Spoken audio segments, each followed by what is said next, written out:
I think some directors don't even have an alternate. We're going live now. Okay, going live, folks.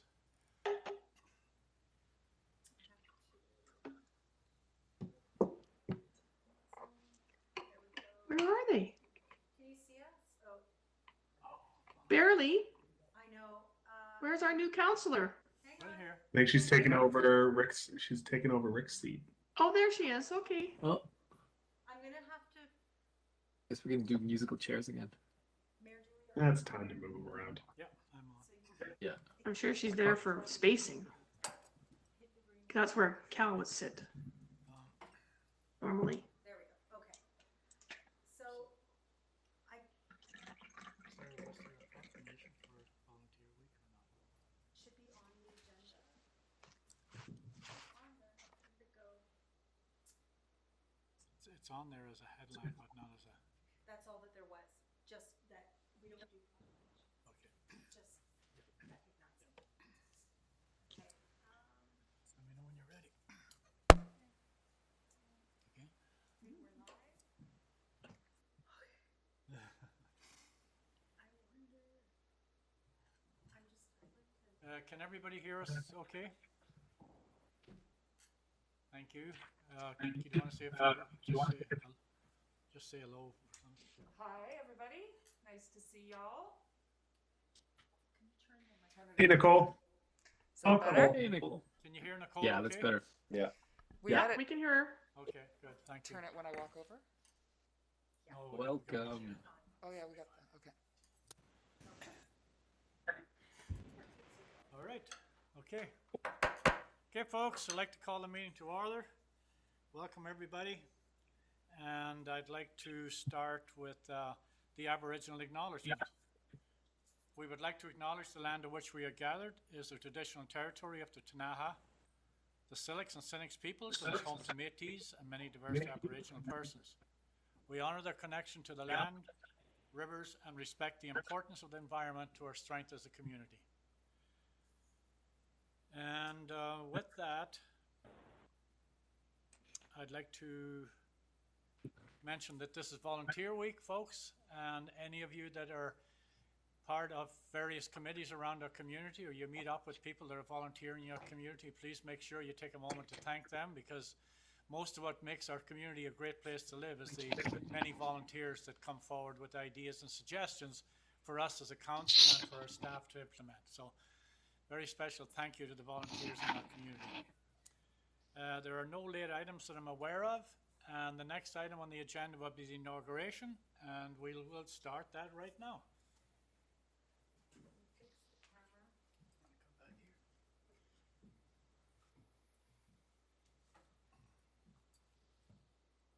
Nicole, I think if you come back here, What do I do there? and then Sarah. Sure, that's a great Sarah's idea. right there. Okay. Yep, turn it.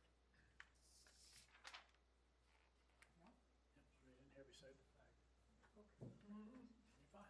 Okay. You're fine. Hello, Nicole. Hello. I'm going to get you to read your oath of office for the elected office of councillor tonight, and then you will be officially a councillor for the city of Nelson. Great. Let me go in this way, I guess. I, Nicole Charlwood, do solemnly affirm that I am qualified to hold the office of councillor for the corporation of the city of Nelson, to which I have been elected. I have not, by myself or any other person, knowingly contravened the Local Government Act respecting vote buying or intimidation in relation to my election to the office. I will faithfully perform the duties of my office and will not allow any private interest to influence my conduct in public matters. As required by the Community Charter and the Financial Disclosure Act, I will disclose any direct or indirect pecuniary interest I have in a matter and will not participate in the discussion of the matter and will not vote in respect of the matter. Yeah, you can sign it. So, Can I borrow your pen? You sure can. Thanks, Mayor.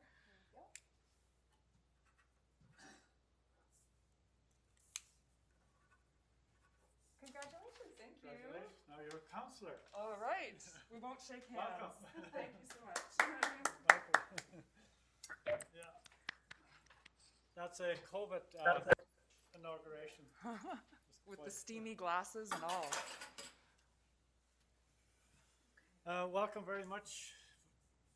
We're really looking forward to working with you for the next year and a half, roughly. And thanks very much for having the courage to put your name forward to run for local government. And it takes a lot of commitment and time.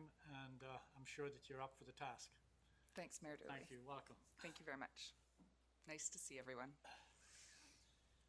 Okay, so next on the Well, is- cool. Thank you.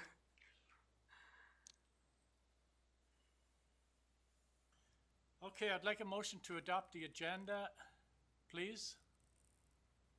Councillor Renwick, Councillor Woodward, all in favour? Carried, thank you very much. A motion to adopt the minutes of the previous meetings from February the 9th, 2021, for March the 9th, 2021. Councillor Lachtenberg and Councillor Page, all in favour? Carried. Thank you. Wasn't there. Thank you. Recommendations from the Committee of Whole meeting. And there is actually one follow-up here on the agenda from the Committee of the Whole that came out of there. So we'll get to that eventually. So right off the bat, we have development variance permit of 519 Carbonate Street. And Development Service has received a development variance permit application for 519 Carbonate Street to reduce the minimum interior side lot line setback required by zoning bylaw from 1 meter to 0 meters to allow for the retention of a covered stairway along the east side of the house that was previously built without a permit. Council's request to approve the variance, and the staff, as usual, have given us a full list of background information. And the recommendation, if somebody wishes to move it, I've seen Councillor Renwick's hand up. Second by Councillor Lachtenberg, that the application for the development variance permit to vary requirements of zoning bylaw 3199/2013 for the purpose of retaining a covered stair be approved for lot 15, block 28, plan NEP 9500, district lot 95519, Carbonate Street, as per attached photo as follows.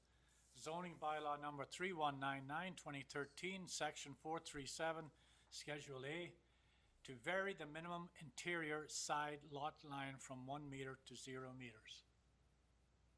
Questions? Question from Councillor Page?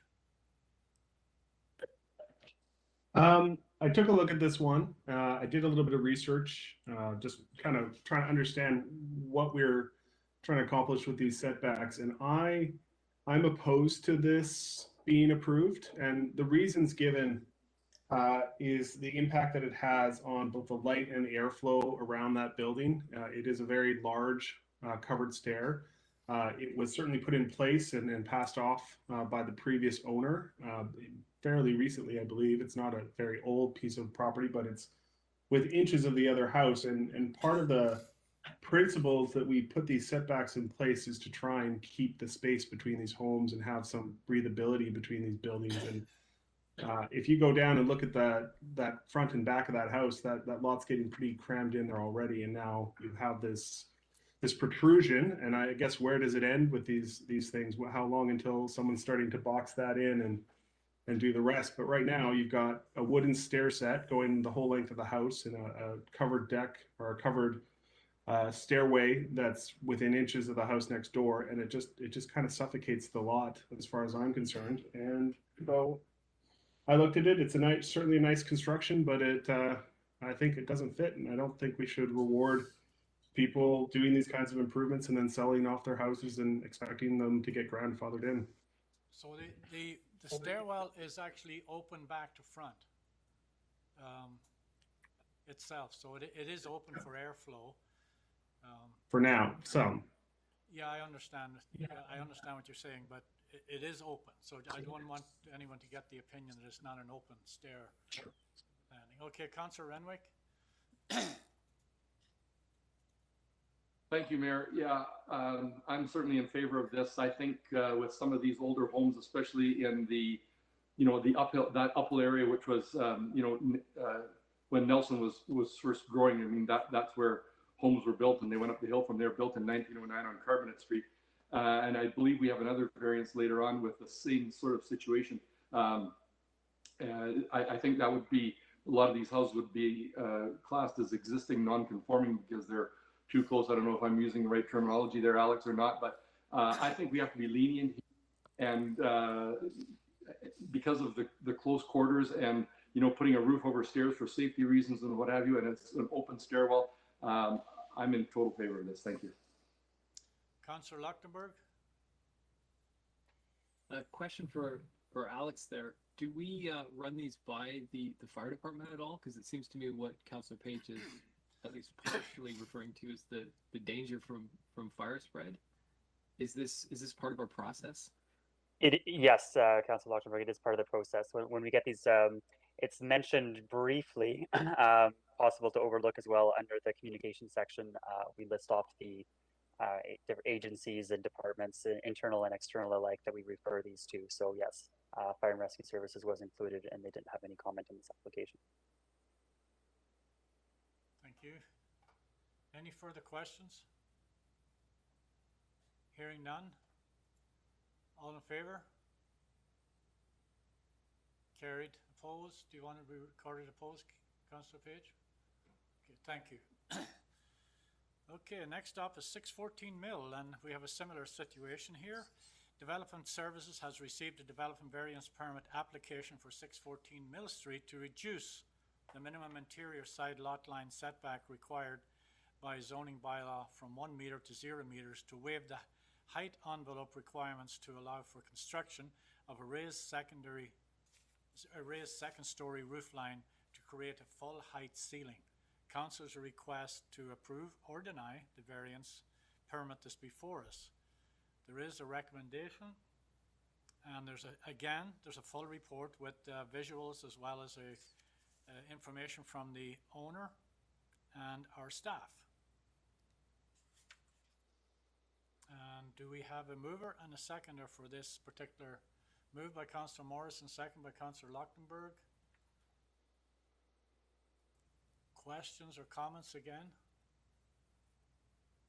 And the recommendation is that the application for the development variance permit to vary the requirement of zoning bylaw 3199/2013 for the purpose of retaining a covered stair be approved for lot 7, block 41, plan NEP 9500, district lot 95614 Mill Street, as per attached plans as follows. Zoning bylaw 3199/2013, section 437 as Schedule A, to vary the minimum interior side lot line from 1 meter to 0 meters. Zoning bylaw number 3199/2013, 438 Schedule A, to waive the height envelope requirements. All in favor? Carried. Thanks very much. I got to keep an eye on you, Nicole. Well, you're looking for the 4, right? Yeah, exactly. But it doesn't hurt to put your hand up. Okay, so we're on now to development variance permit for 814 Latimer Street. Development Service has received a development variance permit for application for 814 Latimer Street by South Nelson School to reduce the minimum front, interior side and exterior side and rear lot line setbacks required by the zoning bylaw from 4.5 meters to 0 meters for the purpose of construction of a pavilion over an existing picnic table near the corner of Latimer and Cedar. And once again, there's information to support this recommendation from staff, and I'm looking for a mover, and I have Councillor Woodward and a seconder, Councillor Page, that the application for the development variance permit to vary the required zoning bylaw 319/2013 for the purpose of building a pavilion be approved for lots 11 and 12, block 49, plan NEP 9500, district lot 95, 814 Latimer Street as follows. Zoning bylaw number 3199/2013, section 1814 as Schedule A, to vary the minimum front, interior, exterior, and rear lot lines from 4.5 meters to 0 meters. And with that, any questions? Councillor Morrison? I have a question, and just in terms of the fact that they're building this pavilion, as is their forest that they have up on those lots on city property. So does this pavilion then become part of the city inventory of property and require maintenance and liability insurance, or does this fall to school district number 8? And on the off chance that school district number 8 for some reason no longer exists with that South Nelson school there, again, does all of this do all these things that are on our property become ours? Maybe I'll start. Part of this is the legacy of when, school taxes were done locally, and I think even municipalities collected those, and these properties were registered as municipal properties. We've had some discussion with the ministry over time, as I think some councillors that have been to some of those meetings in the past, so it's a bit unclear of sort of what the province would do in terms of recognizing the city ownership of these lots versus, they were in our name in form versus substance. But I think so that piece is a bit unclear ultimately. But I think in this case, certainly the school and various things are on those lots there. So I would say certainly effectively they're school district property. They have certainly shown they're maintaining their property. And Sarah, I don't know if we've put a maintenance agreement on that. We certainly haven't done that with any other fixtures on these type of lots in the past, and I don't think the risk is very high that that it would fall back on us. But certainly it's and we can make it quite clear that this is school district property. The expectation is it will be maintained and removed and managed by the school district. We can certainly put that in the letter to them if this is approved. What I can add on to that as well too is that the city has already signed a license of occupation conditional on this variance being approved by council. So similar to patios, to any other structures or any other leases of third parties of city land.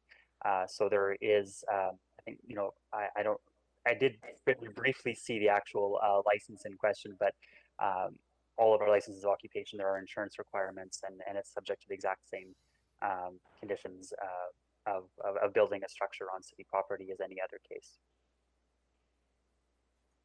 Yeah, and the license to occupy does also outline the school district's responsibility for the land. Okay, you okay, Councillor Morrison? Good. Any further questions? Hearing none. All in favor? Carried. Thank you very much. Thank you.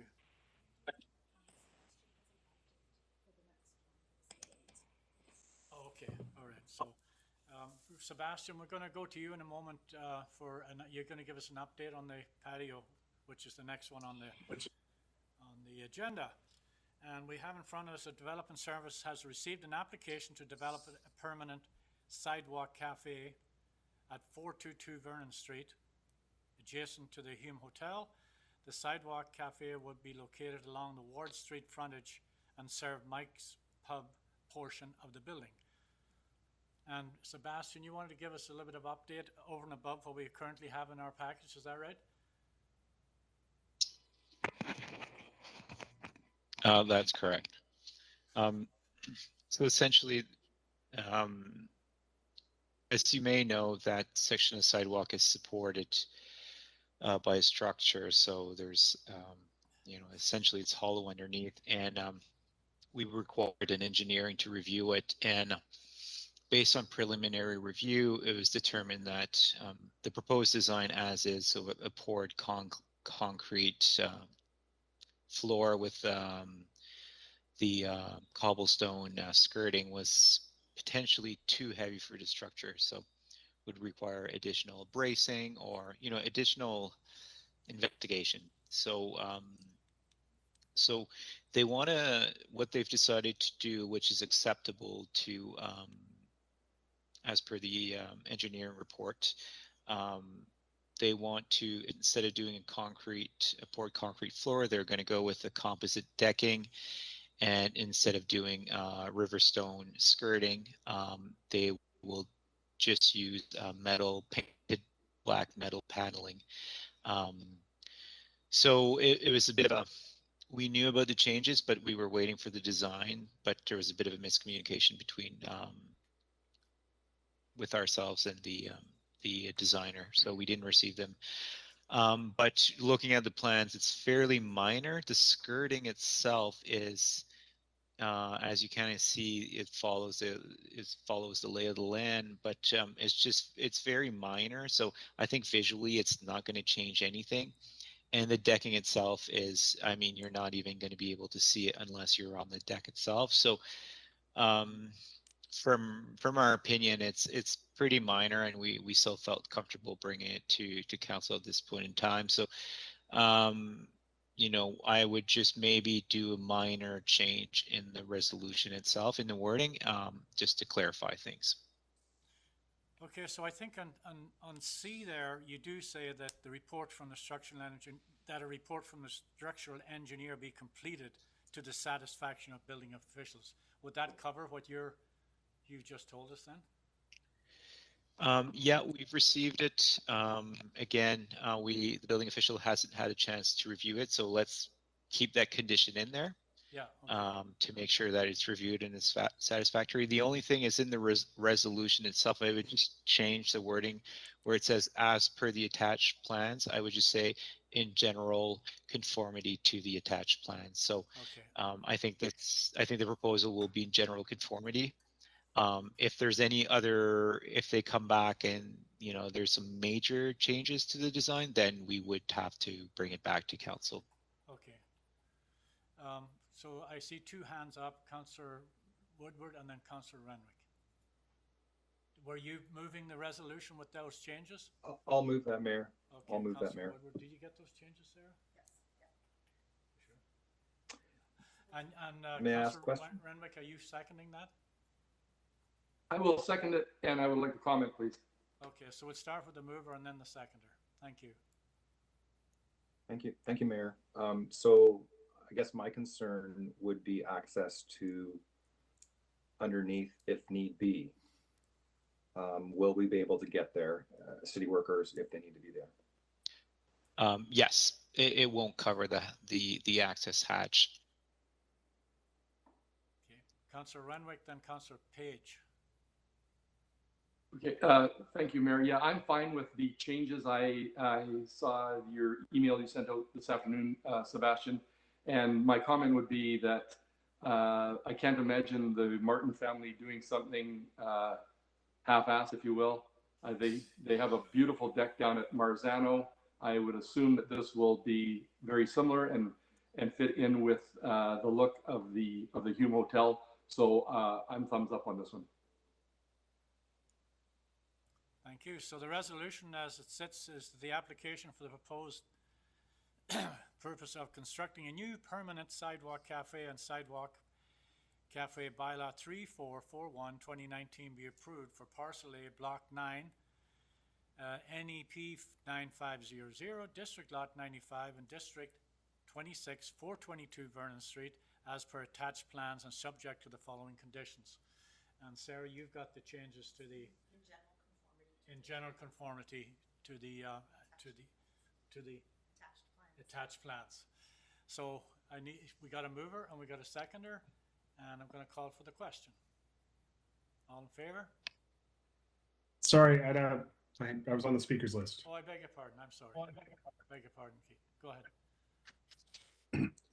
On this one, I think I'm opposed to this at the moment because I think it's far more appropriate to put a temporary patio in that location to see what it looks like over a couple of years. Like we're jumping from a nice wide open sidewalk coming in off the hotel and off the pub into a permanent structure without really seeing how that affects the area.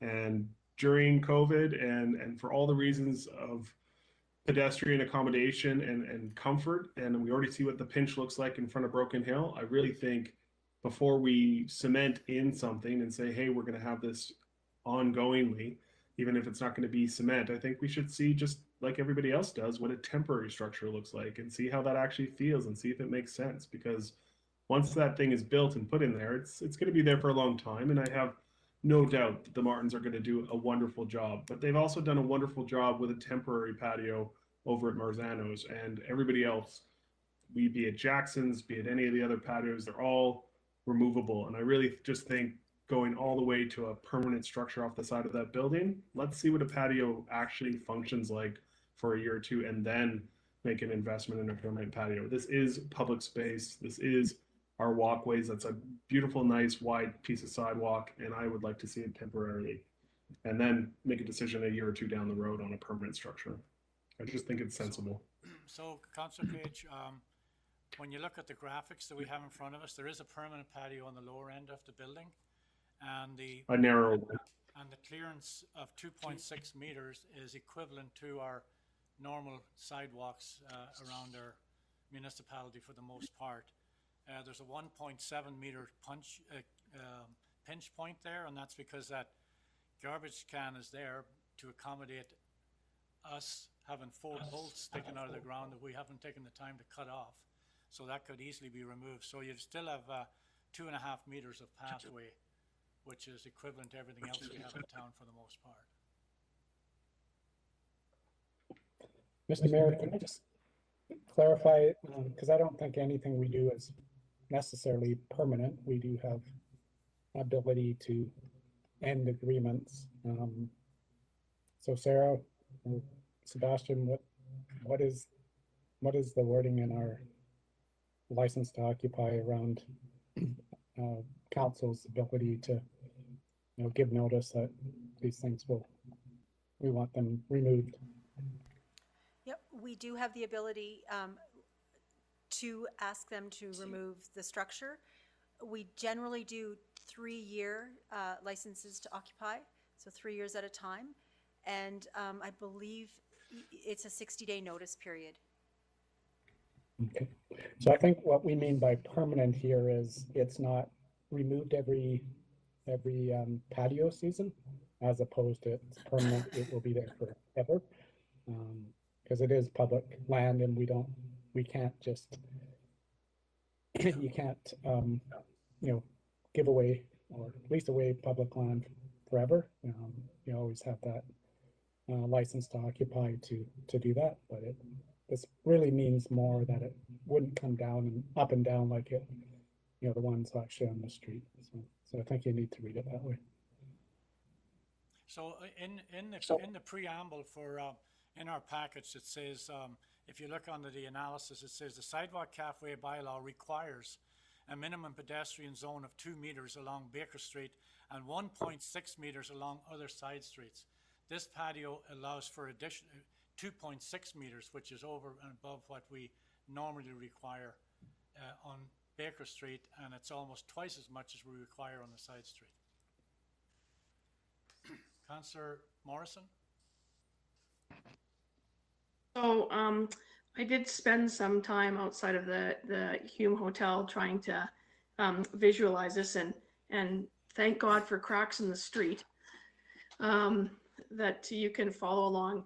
And as a result of looking at it and trying to think about what the viewscape is, both standing down at the corner at the intersection there of Vernon and looking up, and then standing at Baker Street and looking down and trying to envision, because I actually did talk to the proponent on another issue, but thought I'd be kind enough to say that I actually knew that he was bringing something forward at the council meeting today, in terms of taking the same kind of look as the patio that, and that's why I think he wanted to have the stone. It's unfortunate that he can't have it because of weight, to match up around the outside of the existing patio there.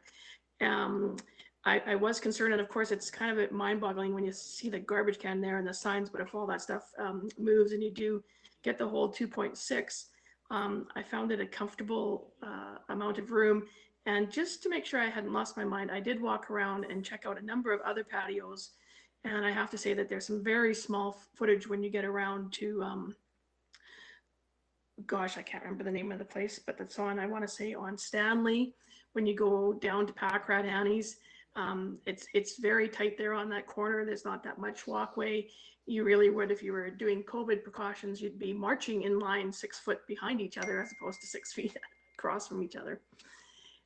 And Relish on the corner there, those two ones. So I did take a look around, and I have a much better comfort level, because this is, when you stand at those intersections, that intersection of Baker and Ward, we recognize as a key vital linkage to the city, and you want to be able to look down and look around and not be your view obstructed. It's going to have a retractable awning. And the proponent, when I talked to him, because I asked about winter time, or we were going to see like plastic sheets hang down or whatever, and the proponent says that he doesn't actually see utilizing the patio in the mean course of winter, but with it designed the way it is, to get as much time on it in the shoulder seasons. So truth will be told when we get to see it, but I did have some concerns initially, but after spending some time on that block, viewing it both up and down, I have a strong level of comfort with voting in favor of this proposal before us. Thank you. Further questions? All in favor? Opposed? Carried. Thank you very much. Okay.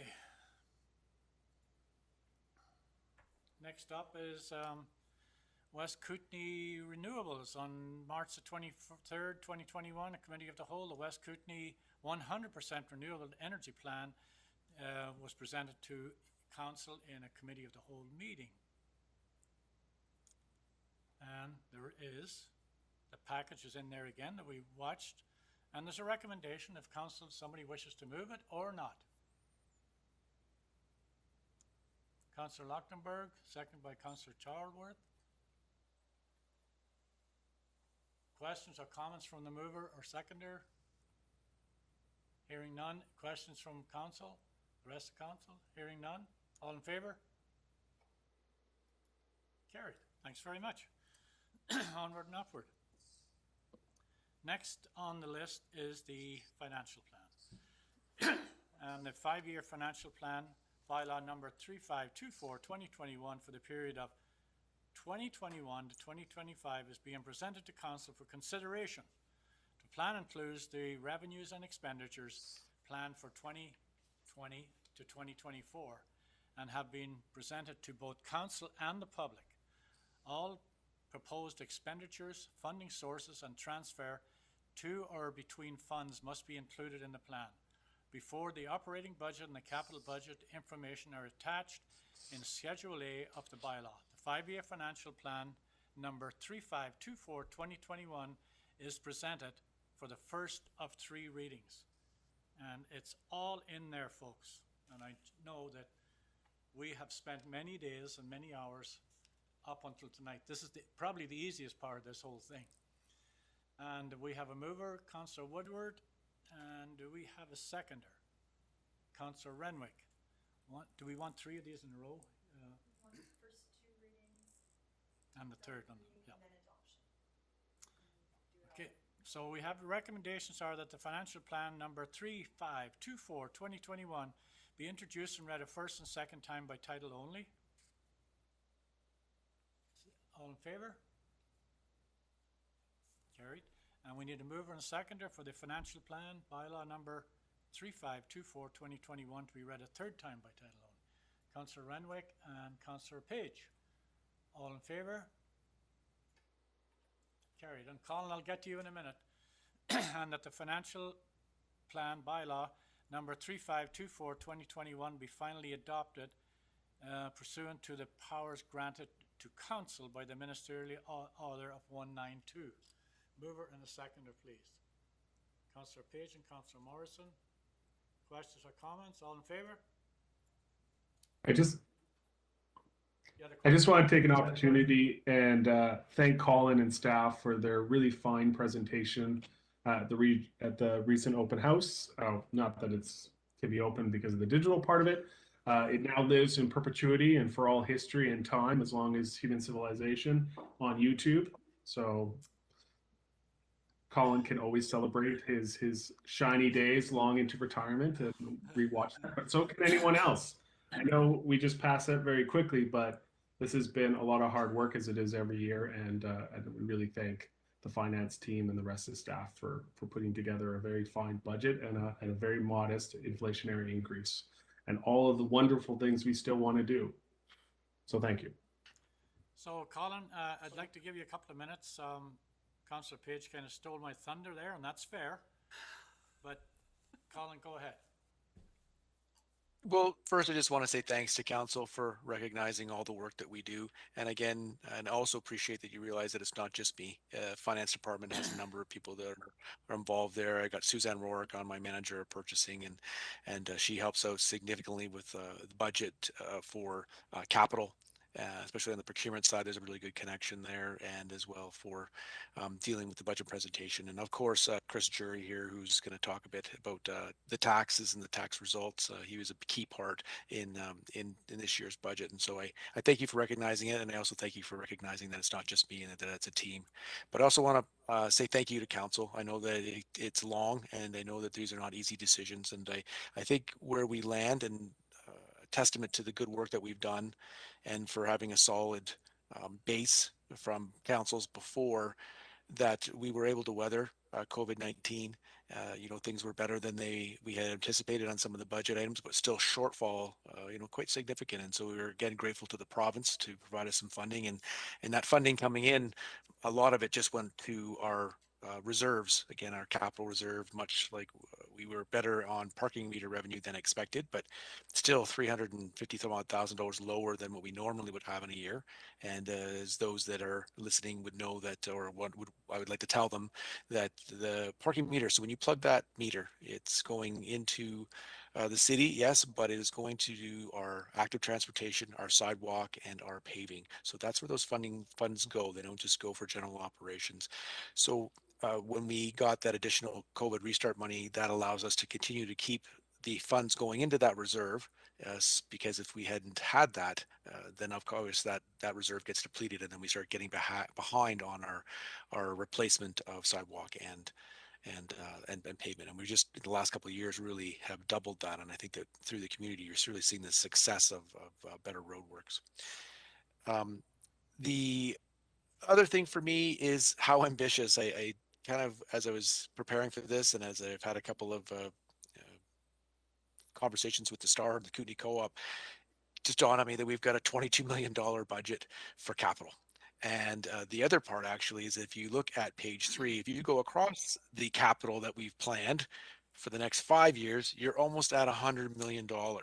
So that is a lot of money. Now, I also predicate that on, there are a couple of real big asks in there, and they are grant dependent. So if we don't get the grant, you just be rest assured, residents and business owners, that we won't be coming to get tax money to do those types of jobs there. And that's the ones we're talking about are majorly the new library building. So just, again, I just wanted to speak to our community, because we know that it's busy around here, but we like to think about hiring local and having these projects where we can.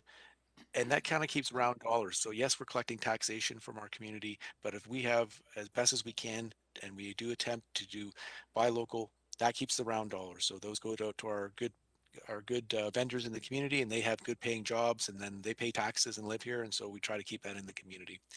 Again, for me, just wanted to again say thank you for your patience. It was a long session, and I appreciate your attentiveness, but I also look forward to doing this in person. I will tell you that this was a very painful experience to be doing this online, and I'm sure most of you also, when I think about some of the big pieces of paper that we look at, a lot easier when we're all sharing the table. And so I look forward to, hopefully by the time we get to next October, November, that we are once again meeting in person and going over budget. So thank you. Yeah, Colin, Kevin, to you and your staff, actually, you know, a couple of things jump out of me. Like this time last year when we were doing our budget and approving it, I think every one of us was really concerned. And, you know, your steady hand on the rudder as we sort of navigated our way through a COVID year was critically important for us.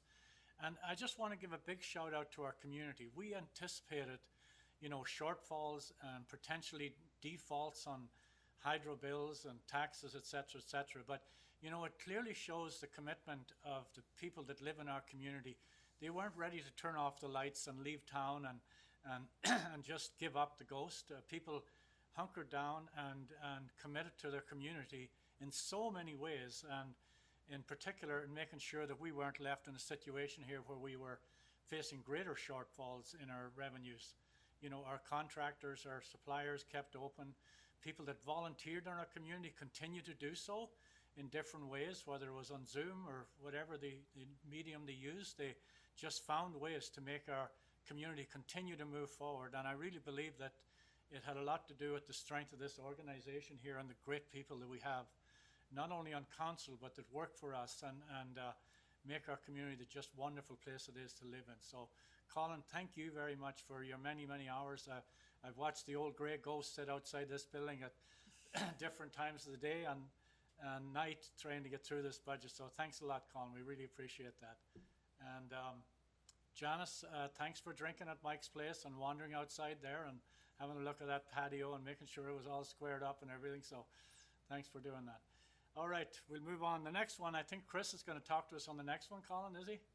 Yeah, that's great. So we get a chance to that's correct. Put a name to the face as well. Chris, make sure you throw on your camera there, and so Nicole, our newest councillor, can get a look at you there as well. We met the other day. Oh, you met the other day. Friday. Oh, excellent. Okay. So the next up is the annual tax rate bylaw, and Chris, you know this probably. Colin did his dog and pony show on the last one, live on YouTube, as Councillor Page mentioned. But this one, Chris, is a little bit different kettle of fish that needs a little explanation as well. So each year, Council approves a 5-year financial plan which establishes an annual budget priorities. The tax rate bylaw is also required in order to collect appropriate funds to finance our operations and activities. The tax rate bylaw supports the initiatives of the city's 5-year financial plan, therefore supports the city's corporate objectives. The annual tax rate number 3525/2021 is presented for the first of 3 readings and adoption. Now, Chris, you're welcome to jump in here before we get through this, or you can wait till I'm done. Yeah, you know, this one's fairly, you know, kind of, basically we go through the whole process. We figure out this year we wanted our 1.75% tax increase. This is just comes together with, this is the math required to kind of make that work. I suppose the one thing that I wanted to just kind of point out is at our level here, when we're doing municipal taxes, we're able to make those adjustments between the classes. So if you have a situation where, you know, residential assessments have gone up significantly more than commercial, we can make adjustments between there so you don't get one class paying, you know, a lot more tax, picking up a lot more tax than the other class. That's not the case with regional district. They, when we set those rates, we have to use a provincial ratio, and those have been in place for, you know, I looked back and 15 years ago, they were the same. So it's kind of been that same ratio. So you do see situations like this year where, you know, you might have the residential picking up a little bit more of that tax than the commercial side. So other than that, you know, I think, like I say, the 1.75% increase, it'll be the same for your typical residential and your typical commercial property. So there shouldn't be any surprises there. We don't know what the school taxes are going to be yet. But we do know kind of at the local level what we have for city and for regional district. Thanks, Chris. What was I think I said 7.5 for the regional district, 0 for the hospital, and what were the school ones again? I read it somewhere. Yeah, there's a, I guess the third sort of page on that tax piece there. I sort of broke down what does this mean for a typical business, for a typical residential property. Yep. So you're looking at, that kind of 1.75 for the municipal, but for regional district, it's maybe a little closer to the 7.5 for a residential. But whereas on the commercial side, it's more flat. And that's kind of what I was talking about, where you have assessments going up more in the residential, so they pick up a little bit more of that tax, and the commercial sees a bit of a break there. And just to be clear, sorry, Mr. Mayor, if I may, that we were able to decrease the taxation this year for the West Kootenay hospital amount, so it's not flat. It actually was a negative. It took a bit of work, but I was able to get a resolution on the table to see it reduced this year, because we are holding well at the Regional Hospital Board. Yeah, I noticed it was a zero on that, so that's good. It'd be great if we could get the RD to fall into line with our sort of scrutiny around managing our taxation at 1.75. Okay, anything else, Chris, you wanted to add? No, that's about it. Yeah, thank you. Thank you, great. And so, Council, we have 1, 2, and 3 here. We have to do separately if you don't mind. So we're going to need people to stick their hands up 3 different times. So on number 1, that the Corporation of the City of Nelson annual tax rate number 3525 2021 be introduced and read a first and second time by title only. Mover and seconder. Councillor Renwick and Councillor Lachtenberg. All in favour? Carried. Thank you very much. And number 2, that the Corporation of the City of Nelson annual tax rate bylaw 3525 2021 be read a third time by title only. Councillor Renwick again and Councillor Lachtenberg. All in favour? Carried. Thanks very much. That the Corporation of the City of Nelson annual tax rate bylaw number 3525 2021 be adopted pursuant to the powers granted to Council in the Ministerial Order of number 192. Mover and the seconder, please. Councillor Page and Councillor Woodward. Questions or comments? All in favour? Carried. Thank you very much, folks. Thank you. Up next is Transit Exchange. On March the 23rd, 2021, the Committee of the Whole referred the following request from BC Transit to the regular meeting of Council for further consideration to endorse a preliminary design for a new transit exchange on the 300 block of Victoria Street for the purpose of preparing a business case to apply for infrastructure funding. And there's extensive background with this document that could take a considerable length of time for me to read. That goes back to 2011 when we started this process, and we're now at 2021. And there's been a number of different consultants, our own staff, community consultation, et cetera, involved in this. And I think we have somebody from, just in case we needed to talk to them tonight, we have somebody from BC Transit. Right, okay. James Wadsworth has joined us tonight. He's part of the planning and design team for BC Transit. Welcome. Yes, thank you. And we're using this resolution.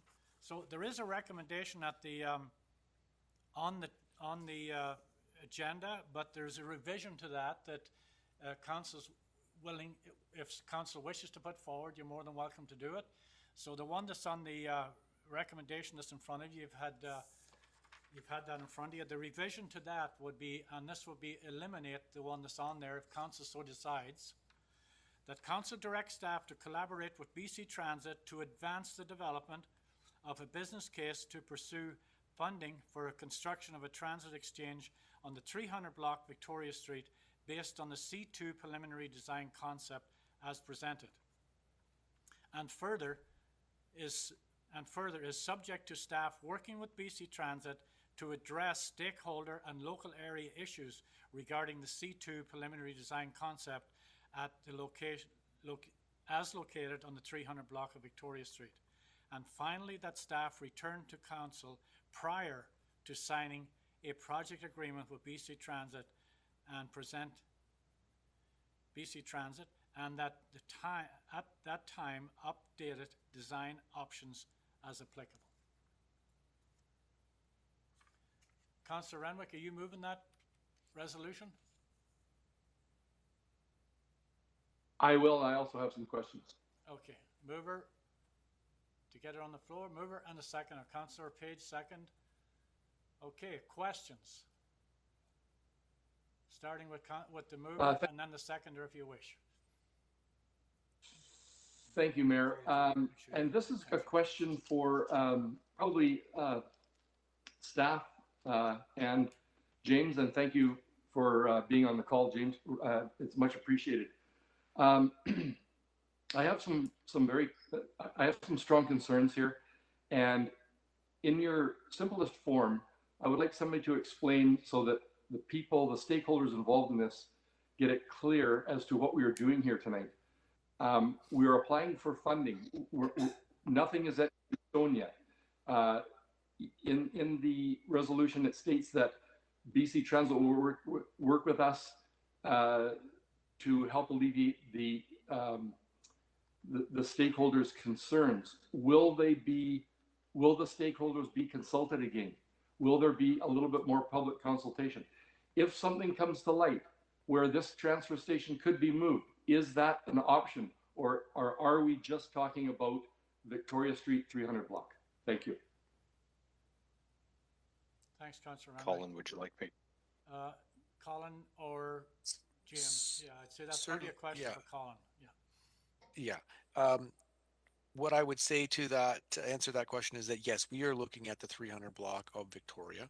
We did certainly hear the concerns, and we believe that after doing some research and looking in the area, we believe that we can find a number of solutions to some of the challenges that are faced by the businesses. And we definitely want to consult and work with them on the plans that we come up with this. To be clear, the process of getting the business case for getting the funding for this conceptual design is that we are only at 30% drawings. And if we are successful, it is at that point in time that we would go to detailed design. It would not, it would have to be come back to council to, point out. And for me, that would be the place when you would come back and say, here's where we've placed the washroom. Here's some of the places that we've mitigated for parking and for some of the service delivery options that are there. That's when council would have that opportunity to look at that and say, okay, all this work that's been done, all of the history on how we got to this location, that would be all at a time there where you would be able to say, okay, I like this or I don't. There has been a lot of steps that have gone here, and some of the main reasons why we've ended up on the 300 block is, in particular, it is a block and a half away from our heart in Ward and Baker, and so then being able to replace the bus exchange there with some additional parking, so it helps that part of our area there. By moving it over there, you're now parking the buses basically in front of two government buildings that are not yes, I get the buses will be going past the restaurants at the bottom, but I'm thinking that now you've got a bit more a captive audience for serving your food there, but that you're not sitting out front of a library building there that is actually another store or a restaurant where you're blocking people from enjoying or having good business. So this is one of the main reasons that we're also there. And when you think about when the bus leaves, for us, it's either going right out on Stanley, it's going up towards Rosemont or uphill. It's either going left down to Baker Street and then out on its run to either Fairview or out to the college. So that's one of the main reasons why we're right there in that part, one block of that Baker and Stanley. So those are the reasons why we've gotten there. We've certainly had work that has been done in the past about why we chose this location. Some people asked about others. Sometimes they're too far away from the downtown, and having an efficient, clean, easy, simple transit system. That's why we have an opportunity here to be able to, I think, get it all in one place, allows for some expansion, and I think is close to our downtown, but is also in an area where you've got government buildings as the main holders of the location. The future of transit, I think, is really key for our community. When I see, for example, Salmo and the number of runs that we're going to improve, having that sort of opportunity for someone in Salmo or Weimar to come in and do business in Nelson, whether or not they're going there to shop, whether or not they're going there to because they're coming to work. And I think these are the sorts of places where it really allows for a nice centralized location. It doesn't work to have a broken up transit system where, hey, I need to actually catch bus C here, but I need to go to bus D here, and it's across the street or down a way. And that's why having it all in a one compact area is the best way. And you know, as a city, we look at our locations, and this is where we have found to be the best. Some of the places, even across on 400 block, the sidewalk is quite narrow to be able to have any of the expansion that we need. We have huge retaining walls, which really increase costs. And so those are again, that additional cost really makes it harder to justify when you can come back a block and you've got some of that width there. And again, too, you've got businesses there and you've got homeowners. So we're actually, I know that I'm not saying that other people aren't affected, but no matter where this decides to go, and we feel that we've done good research and we use the expertise from BC Transit on, and our own staff or management of transit on the flow of the buses and being the most efficient and making sure that we've got good connections. This is where this location has come to. Thank you. Mr. Mayor, I just add, I think council needs to know if they move forward with this, yes, this is for this location. You're going to adjust it to where the washroom location is. How do we handle parking? Can we create more parking? Any of those, all those items that were raised by the businesses in that area of the concerns they have on that location, but you can't design for, get into another whole level of design and then retract from that. So I think you need to, be comfortable that this is a location, be comfortable that your resolution here says, address those other things, loading zones, parking times, those sorts of things. So that's what the subject twos are, is to address those type of things. Thanks, Kevin. Any further, Councillor Renwick, and then Councillor Page. Thank you. Yeah, just a follow up. So any other location, as I understand it, then, and James, you can probably answer this one. And again, thank you for being here. Thank you for taking time to on the chamber call the other day and getting a chance to thank you for that. So any other location is not doable the way you see it right now. Is that correct? I think in the staff report, you'll see that a number of locations have been assessed and they're either not doable or will have the same issues. And one thing, if we were to look outside of the downtown, which I think we've got a good location here, you're still going to need to have more bus stops downtown than you have today to give access. So we would probably still get into the same scenario, having to establish more transit zones on the street that may impact another property, or look at removing parking from another location. So I think this is a good location that works from our perspective. It works with the existing service. If you're to look outside again of the downtown core, you would be looking at likely a service increase just to support the additional transit operations going back and forth. So we believe this is a good location. And on our other projects that we worked with communities across the province that are similar to this, there's still more engagement with stakeholders through the design process, because we're still moving from, say, a 30% design that we're at today to 100%. Stakeholders still want to know how you're going to manage the construction.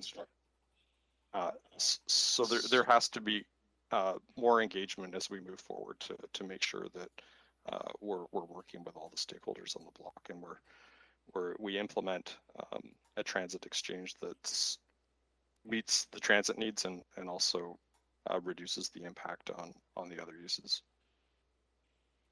And I think just to add to that, I don't want to lead anybody had the impression this was BC Transit, leading this. Probably 10, 12 years ago, it was identified that the current exchange, what the number of buses had outgrown that area, and we tried various things around there trying to accommodate the buses. So that was kind of a genesis of this isn't working anymore. But it was really the city of Nelson's urban planning that resulted in, and it didn't just look at a transit exchange, it looked at the whole downtown. How does the whole downtown work? So BC Transit fit into that larger planning exercise that started with the downtown waterfront plan in the urban design strategy. So so they didn't lead and say this is revolving around transit. It actually, how did transit fit in with the downtown planning?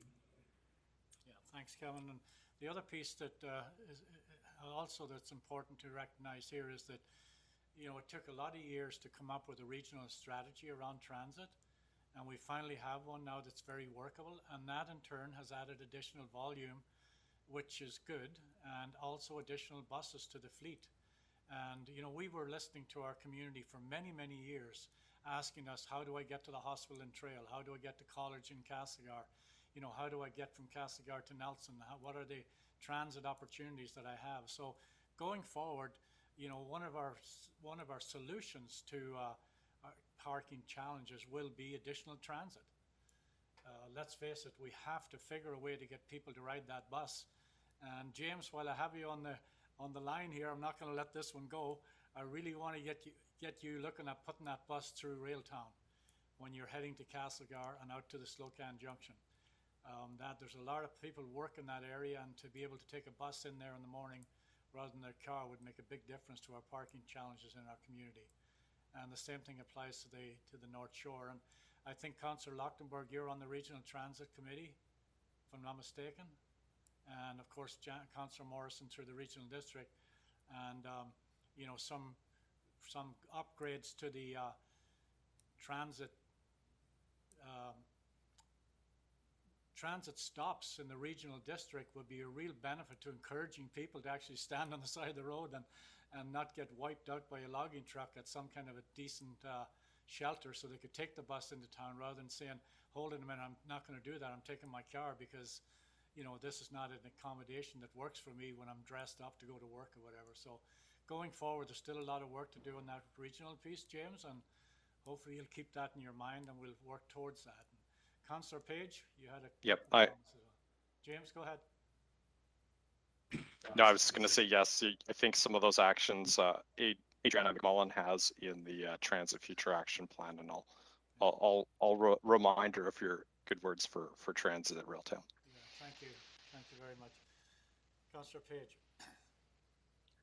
Yeah, I think we all recognize the pressure that's being put on transit to accommodate the increased volumes and the absolute need, clear and present need, to be thinking 10 years out, 5 years out, 3 years out on what that transit system is going to need in terms of putting a pump for the system in the heart of that downtown.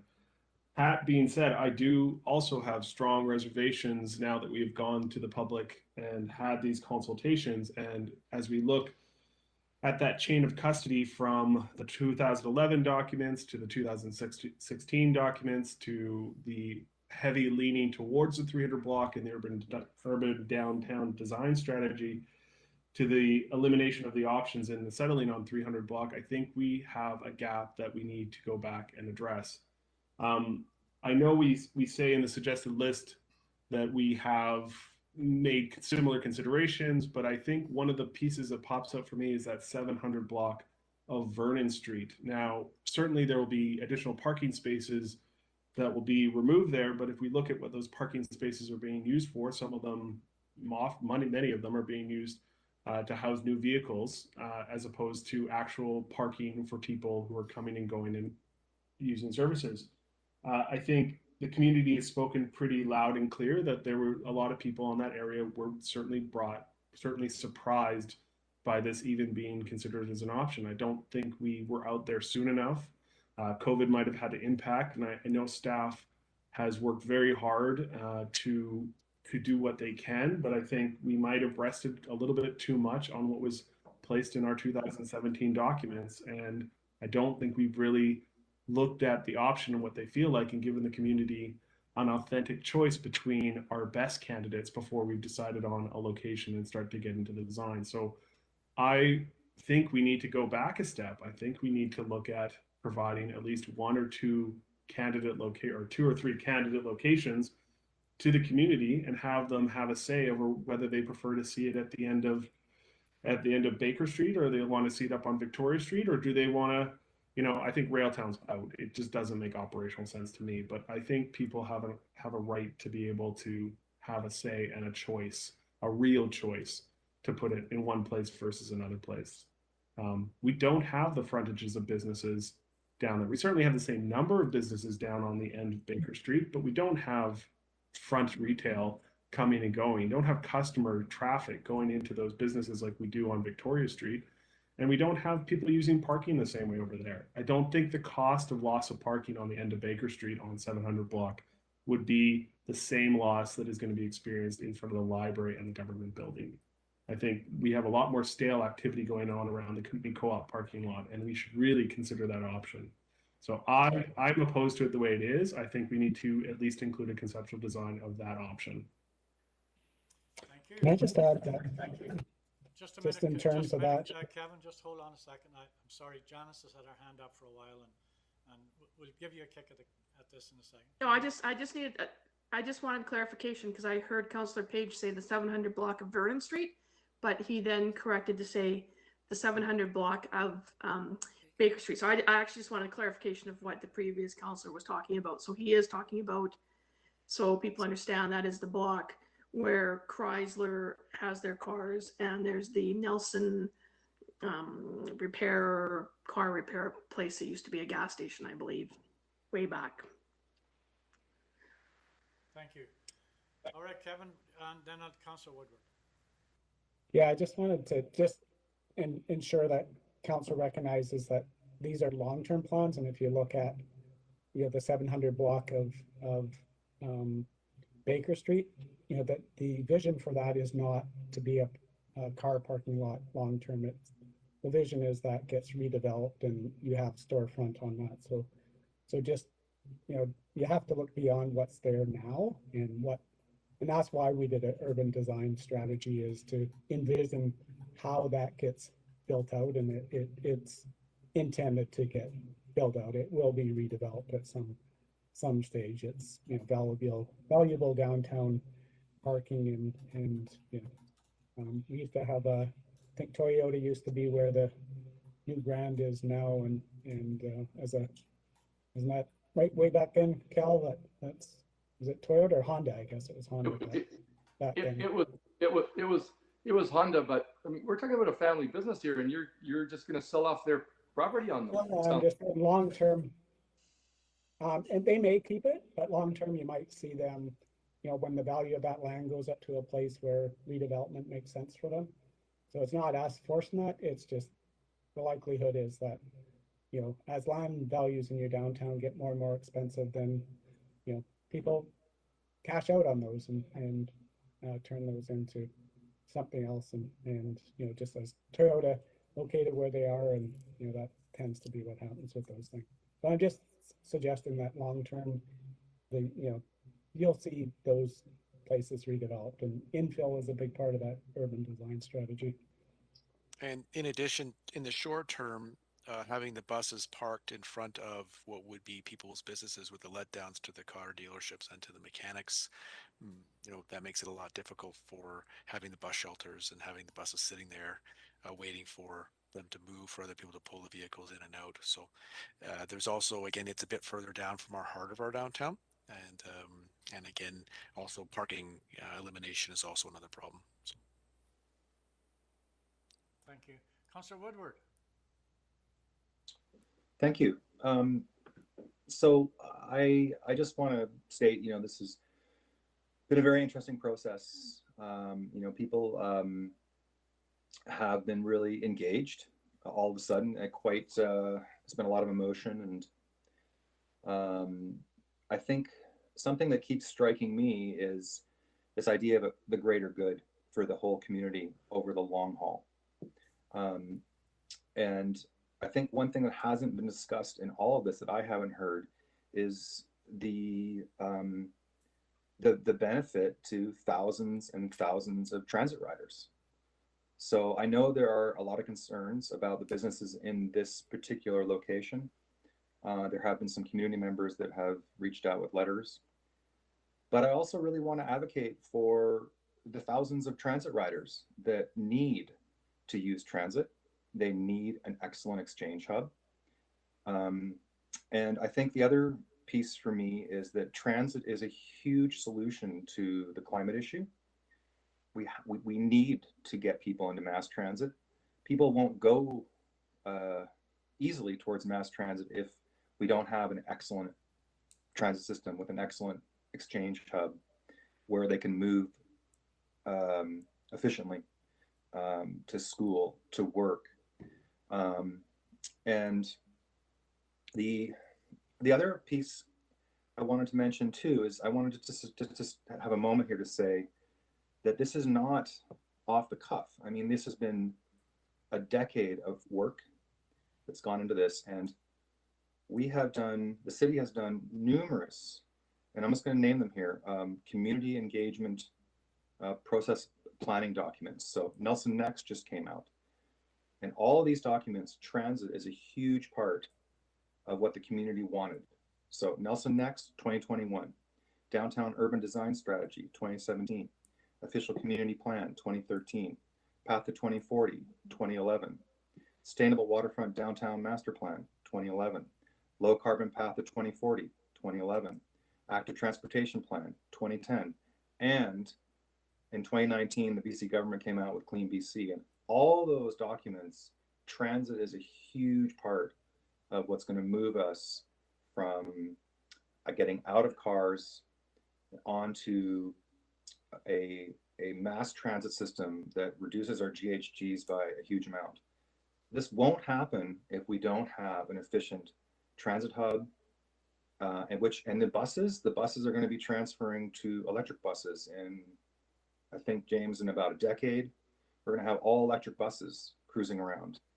So I know it's very challenging for some people to envision this, but something that really stuck with me too is that decade ago, 20 years ago, 30 years ago, councils in this town made hard decisions that have led to an amazing city we live in today. And this town is always changing, and councils are making decisions for the best that they can do over the long haul. So I would beseech the people out there who are very concerned about this to try to see where our town is going over the next decade and 20 years, and what we're going to need. And what we're going to need is mass transit. We're going to get busier, we're going to get more compact. People are going to be living outside of town because it's going to be very expensive here. We need transit from Castlegar and Salmo, and we need to go to the school. We need workers to be able to move around. So I think it's really about the greater good for the whole community over the long haul. And I just hope that can resonate with people out there, that this is not willy-nilly, we just did this. This is a decade of planning. So thank you very much. Thanks, Councillor Woodward. Councillor Renwick had his hand up, and then Councillor Page also had his hand up. I'm not sure which you were there first, but I'll go to Councillor Page and then Councillor Renwick. I'll go first. Thank you. Very well said, I guess, Jesse. What I hear what you're saying with transit and with the ridership and whatever, but we have great ridership now. I'm not so sure we're going to get more ridership just because we have a fancy new transit station. What I am concerned about is the small businesses that we're affecting here that are the lifeblood of this city, that nothing happens until a product or a service is sold in this town. We don't have a big mill. We depend on those small businesses. And I just don't think that they've had their fair share here, or their fair shake. And I'm advocating, and I would really like council to understand that let's step back and have another look at this. Thank you. Councillor Page. I'm just going to concur with my good friend, Councillor Renwick, on this too. Both of us coming from small business, I think I think we do need to pull back and decide on a location and give some options to the community on locations before we give options to the community on designs. It's okay. I think we got perhaps a bit ahead of ourselves, and I think we've heard that loud and clear. I could totally see a scenario playing out at additional expense where we end up back at the 300 block, but I do not feel confident that we have given an option to this community to decide upon on the location and that where they can really weigh in. And I think we do need to step back and say, hey, what are some of the other top candidates for locations and what are the pros and cons, so that people are not just like, I hear you, Councillor Woodward, but at the end of the day, we aren't advocating for not doing a transit exchange. I think the pressure on the system shows us that we need to do a transit exchange. But does the transit exchange need to definitely be on the 300 block? I think that is the most important question here. And for us, I think we need to go back and provide options on whatever the secondary location could be and see what those design looks like and see what the tug and pull and weigh the options so we can actually go forward and say we have chosen the best option. The community did have an opportunity to say something and make a choice and steer us in one direction or another. So I think we have to hear those business owners. They're the ones hawking those pizza slices and hawking those burritos every day. They know what their customers are like, and they know what their front doors are like, and they have an understanding what that impact is. And we're pushing this too fast, too hard on them. So that's where I'm at with it. Thank you. Councillor Latimer has his hand up. Go ahead. I'd like to hear from James or Colin to respond to Councillor Page on his idea. There's two things that Councillor Page said that I'd like to hear a response to. Number one is that location and the idea of reopening the location discussion. Number two, I'd like to hear a response to Councillor Page on his statement that this is not, we all agree or we all support transit. We all want to see transit. But let's go back and revisit this. What's the risk? How much does that increase the risk, if at all? How much does it increase the risk that we don't get this grant? Because let's be clear, without that grant, there's no way the city is going to be ponying up the amount that it's going to take to build this exchange. So we are talking about the viability of transit going forward. So I'd just like to hear a response on those two issues. On those questions. Yeah, I guess on if someone was just to look at our downtown, and again, just when we look at the location that currently on the 300 block, and again, I kind of keep reiterating that we're out front of two government buildings. Colin, just a second, if you don't mind. I think he asked you a question, and the question was, would a delay impact the grant? Well, there was two questions. Oh, sorry. Yep. Did you have two? Sorry, I beg your pardon. Okay, if you heard two, that's fine. Go ahead. Okay. And so if you were to look in our downtown, and we did do this and did have this work done, and again, to the 700 block, distance from downtown, other impacts of businesses that have letdowns for car dealerships, we're not dealing with those sorts of situations on that 300 block. Again, when you start getting outside of Railtown or this idea of being at the airport or the mall, number one, as a major partner in this, transit, we rely on their expertise. Their goal here, or their plan, is to have it in the heart of the downtown. That's where it's the most effective. To start having a transit exchange that are in these other locations, number one, BC Transit quite possibly could say, well, you know, we are a partner in this, but we're not interested in supporting that as a business case. That is an option. That's where, again, we end up with, that's okay, that's maybe fine. And council may say, we're going to go on our own and we'll have to pay that full freight ourselves. It may not even actually work with them on trying to make the timings of the different buses if we, you know, kind of move out of the area where we are right now for, out of the downtown that we currently are. Remember, we're only a block and a half from, you know, from where we're looking at moving it. And again, some of the reasons why people say we were moving it, it has no room for growth. It's on a steep angle. So when you have people with challenges, mobility challenges, trying to get on those buses on certain of them, it's a real problem. So again, that's why we're trying to keep it in the heart. As far as the grant goes, I think part of it just becomes risk. So if you end up in the situation where you now go back, you ask BC Transit and their team to come here and reopen this up, go through the same sort of conversations that we've had, which again, council's opted, able to do that. As far as time goes, we know that that's not going to be a slow process, and we also have to, we have BC Transit right now, but there's a lot of other transit places and transit exchanges that they are working on. So where does that fit in their queue of us reopening that up and getting consultants and doing that sort of thing? So the timing is part of it. And so if we get on that timing and you push this out, there's no guarantee that there will be funding available. In the same way that as we put this application in now, there's no guarantee that we will get it right now, but there's certainly a understanding from BC Transit that we are in a good spot as far as what transit exchanges are in what stages of going to asks for grants. So that's one of the things that I think is important, that we're in a good spot for doing that. Again, it doesn't mean that it may mean that we're in the same spot in a year from now, and and there's some comfort level of a spot in the downtown. But I do ask council, community, and again, remembering even you, Councillor Page said, Railtown doesn't fit to you.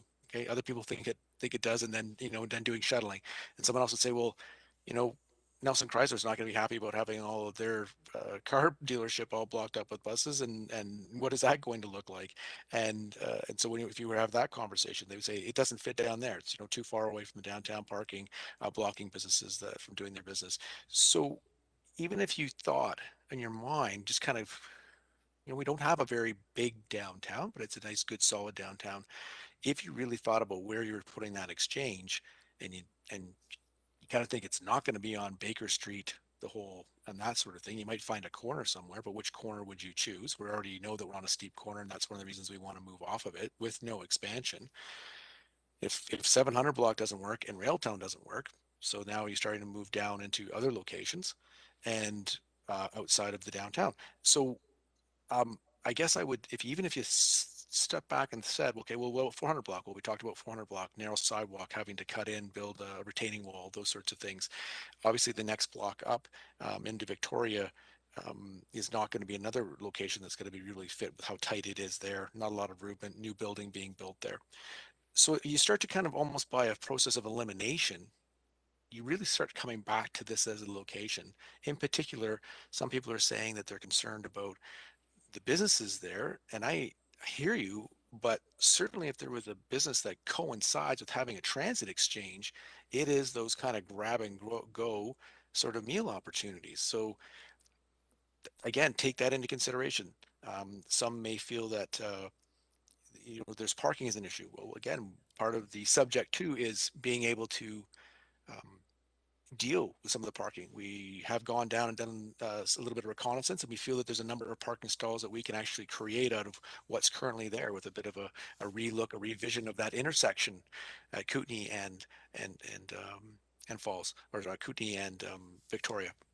So, if parking is one of those concerns, we think that we have a good plan, and that with service delivery, that we can resolve some of those. And if we're able to do that, that was really the biggest concern for those particular owners of the fast kind of the pickup food locations. So if we're able to deal with delivery, parking, again, Councillor Woodward noted that in 10 years, I mean, and I would hope that it would be every couple of years that we would have a couple of electric buses coming, that we would be, kind of deal with some of the diesel fume things. So again, no matter where council decides to go on this, and again, even if you just kind of have that visual map of where the transit exchange would be or where you would put it other than this location, then I would think about that. And we have gone through these conversations. We have sort of eliminated off some of those. And that's why we've ended up here. Now, again, it is fully within council's right to decide to crack that open again and go through that process. But I think there are some risks, but I can't tell you for sure that if you don't get in right now that you lose the government funding. I can't tell you that, and that would be dishonest of me to say, yes, if you don't do it right now, you will.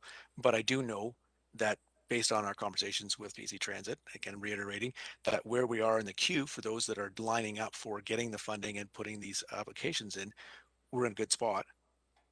Waiting a year delays it. Is there more risk that someone else comes along? It's possible.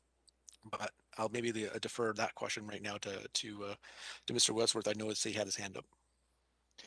Yeah, I concur with Colin on this.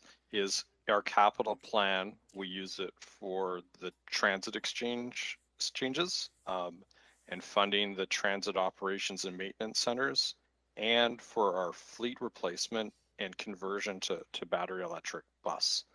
And right now, you're where we are in the process for selecting a location is a favorable position compared to a number of other communities, and as stated, that if we do go back and take a look, which might delay our ability to make an application, we'll say maybe it takes us a year or 9 months. That could put us in a less favorable position today, because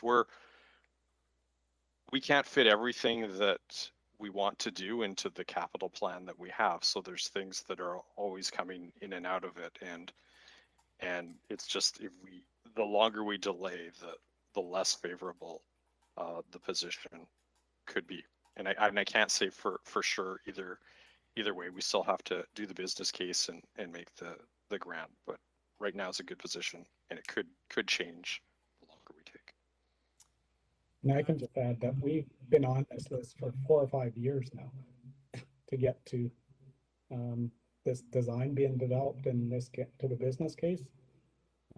We were told, good 4 years ago that we were on the list in the capital plan, and then the federal money dried up, and so we're at the whim of senior levels of government, and when those windows open, you should take advantage of them.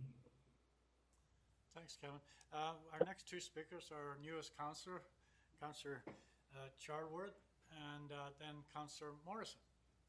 Thanks. I appreciate this conversation. I would like to a degree, agree with Councillor Page. I feel there's a gap in communication with the community around this, perhaps because it's been such a long process. So I'm not sure I agree to go to the extent of opening it all up, but I do think there is a communications piece here at the very least that we should be committing to our community, that we've heard them. Sure, we're going to address some of the structural issues that have been talked about, but I think the other piece that's missing from this conversation is the cultural aspect that part of Victoria holds. I think there's a lot of attachment and emotional response to it, because it does feel like its own little hub as it sits now, and that there's going to be disruption there. So I do feel that there's an opportunity for us to perhaps fill in some gaps on what were those other choices that were investigated. I would love to just trust that was fully vetted, but it's hard to keep sitting in these meetings and listening to these conversations without more specifics around what were those locations and why. We've got a brief summary in our report here, but not maybe to the detailed level that would make it clearer why those other locations weren't chosen. Thanks. Thank you. Councillor Morrison.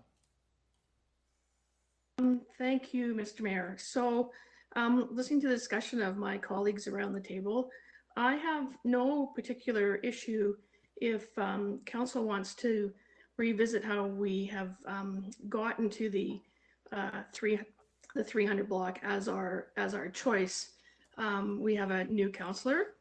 Congratulations on your win. I'm Councillor Charlwood, and who has probably no history on how we ended up at the 300 block. Thank you to Councillor Woodward for listing off all of the documents that we do have in the city archives and probably on people's bookshelves at home getting dusty, that made these decisions regarding looking at a spot for a new transit exchange. And so, and this is a council that has had 6 new people except for myself, and the only person that's been here that's actually sat at this council table since 2010 is the mayor. So perhaps we do need to have staff come back with a little bit more detail as to why other spots were not considered.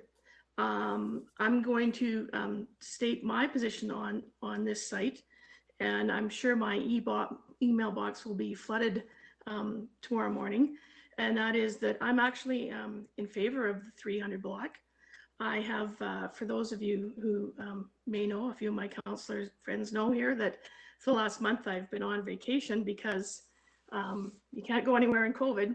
So I suddenly made my second home the corner of Victoria and Kootenay Street over the last few weeks, and have visited there on a really regular basis to try to assess what the traffic flow looks like, what the parking issue is, and other issues pertaining to that area of town in terms of egress, pedestrian activity. And so what I have found over the last few days is that people don't like to put money in a meter, I don't think. Today, just for example, I went down just before lunch and drove down Kootenay Street. All of the parking meter spots in front of Kootenay Health Services were open. There was nobody parked there. At the medical office across the way, 3 of their spots were open, including the handicap spot. And the first 8 double parking meters down the 200 block of Victoria were open. So while I hear oftentimes, and we all hear it, that parking is an issue in the city of Nelson, I think the chamber president nailed it on Thursday when I listened to that video, is that parking is a great issue to have. You only have to go to Trail to experience the fact that you can park anywhere there because there's nobody downtown.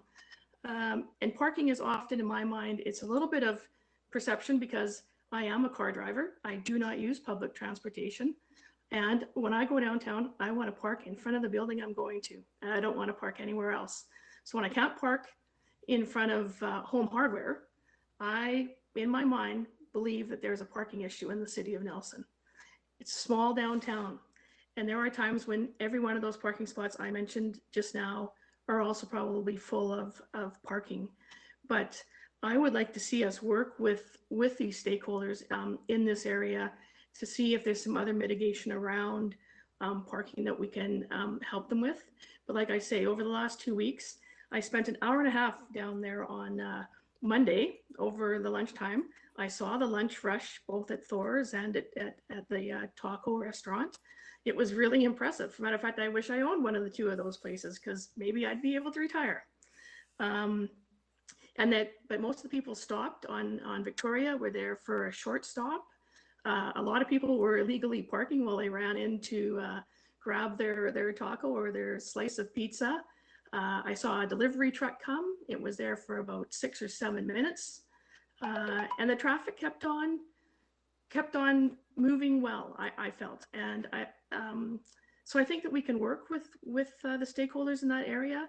We can look at better ingress and egress and changing maybe how those parking areas work. I'm pretty sure that the taco restaurant would love to have maybe like a 15-minute parking spot there, because there was 2 cars. When the delivery truck came, he just parked in the middle of the street because there was 2 people in the loading zone. So yeah, I think that I would like to see us work with these stakeholders and address some of their issues. The bathroom I heard was an issue. I heard parking was an issue. And what I'm really hoping, my honest hope on this is that the reason that there's objections to where this transit hub is a case of systemic discrimination. That is a major concern for me, that somehow it's not really the buses, but it's the people that ride the buses, and people that take transit are human beings. So that's my position. And like I say, I'm willing to, I'd love to go back and hear it, because I've forgotten myself by some of these. I always thought the 400 block was where it was going to be. And, you know, we've gone through all of these consultations. I'm more than willing to sit down with council and hear them all again to make sure that we are in the right spot. But in the meantime, to work with the stakeholders in that area. So those are my thoughts. So I just want to get us back to the resolution that's on the floor. And does that resolution not accommodate most of what's being said here at the moment, because it does say in the second part of it, further that subject to staff working with BC Transit to address stakeholder and local area issues regarding the C2 location, design concept, as located at the 300 block Victoria Street. Did you want more meat on those bones? And I can understand completely. And I've made a few notes, and like Councillor Morrison, I've spent the last 2 weeks down in that area and talked with our staff about where we could add at least 8 more parking stalls to that area very easily. But having said that, I have to say that keep in mind that we're in a COVID situation here. All of us, including people that are in business, are under a lot of stress right now. And I believe we have a responsibility as a council to have a constructive conversation with those folks, to listen to the ideas that came forward at the meeting we had that was facilitated by the Chamber of Commerce, and see what are the solutions to making that area actually work as a transit hub. And if that means that we have to re-educate council, even though all of us have had at least 3 presentations on this that we thought were good ideas, meshed into what Councillor Woodward mentioned earlier on, not to mention our economic development partnership that has for years been trying to figure out ways to get more people to come to our community to do business and keep those businesses vibrant. But I think based on the current times that we're in, the questions that we were asked, I really believe we need to have a further conversation with the stakeholders. Keeping the location on the table. Keeping the location on the table. And see if we can't figure out a way that we can make this work for everybody so that everybody understands the bigger picture of why we're going to this location and how it fits into it, all the planning we've done over the last 15 years, not to mention the last 3 years. And if we want to put a little bit more meat on the bones of that sentence or 2 that we have in the middle of our resolution here, I think that's probably the right thing to do at this point in time. Now, Councillor Morrison pointed out the times when there's parking available down there. We have 3 parking attendants. We can police that area for the next 3 weeks and do an analysis. What are the parking challenges down there? How many meters are available? Do we need 15 meters, 15-minute meters? Do we need 30-minute meters? Do we need to get rid of the 4-hour meters? I mean, there's a lot of questions that need to be asked, and I believe we have a lot of those answers. So we have to be careful tonight that we don't scuttle this ship completely, that we don't send BC Transit away with the impression that our grant application may drop to the bottom of the pile. And at the same time, we have to give credit where credit is due, and each one of those small business owners asked us to, think about what we're doing and to come back with some reasonable suggestions to them. And I believe we owe it to them. So if you want to strengthen that second piece in our resolution, I think that sort of covers all of our bases.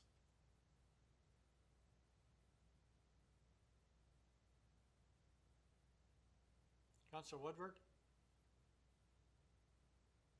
I would be, I think what you're saying, Mayor, is on point, and I would be happy to move that, the new resolution there, where we work with the stakeholders. And I think the important piece here is to let the stakeholders and the public understand that this has been a long process, as a CFO said, of going through all the different areas and all the different needs and saying, nope, that's not going to work. That's not going to work. That's not going to work.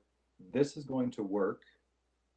And, that's how we arrived here. It This is not off the cuff. This is a long period of study and research and time.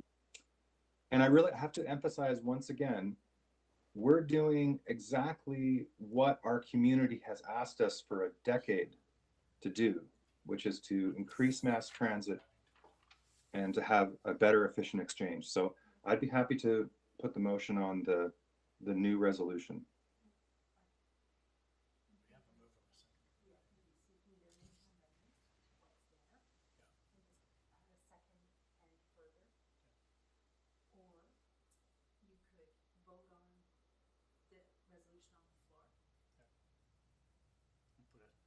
I think that resolution is on the table right now. You know, right? it is, yeah.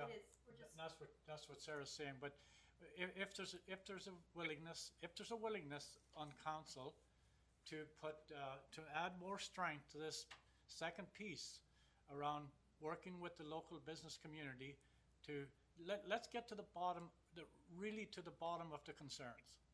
Let's not just jump ship on the location just because we had questions. Can we answer those questions? That's where I'm coming from. Can we understand the stress that people are under, the concerns they have, and see if we can address them in whatever way possible? I know that speaking with Colin about parking, there's a number of options open to us to add additional parking in that area. There's a number of options open to us to reduce the amount of time that the meters are available to the public. We can get traffic flow moving in that area, I believe. And we can make it an area that's actually going to enhance the business opportunities rather than deplete them. But I really believe tonight we need to give staff some clear direction on what we expect of them. So if we want to vote all this down and go back to square one and start this process all over again, council has the ability to do that. However, I believe that in light of where we're at today and the work that's been done to date, we can work with what's been done to date, but we need to give some certainty to BC Transit, but we also need to give certainty to the business community that we're willing to try and alleviate some of their concerns. So if you want to add to that, Councillor Renwick, if you want to add to the second part of the resolution as an amendment to it, we can amend it on the floor and vote on it, and then go back to the main resolution as amended. Does that sound fair? I think the resolution is fine. I know that we've spoken about, having a workshop and educating most of us around the table that were not around when this project started. In the package that we received late last week or middle of the week, whenever it was, that information is all in there, and I think it's pretty well explained. I don't know that in this, I'm certainly willing to sit in on a workshop like that. I don't know that we really need it. I guess my comment will echo yours somewhat in that as long as the stakeholders, I believe that they're reasonable people.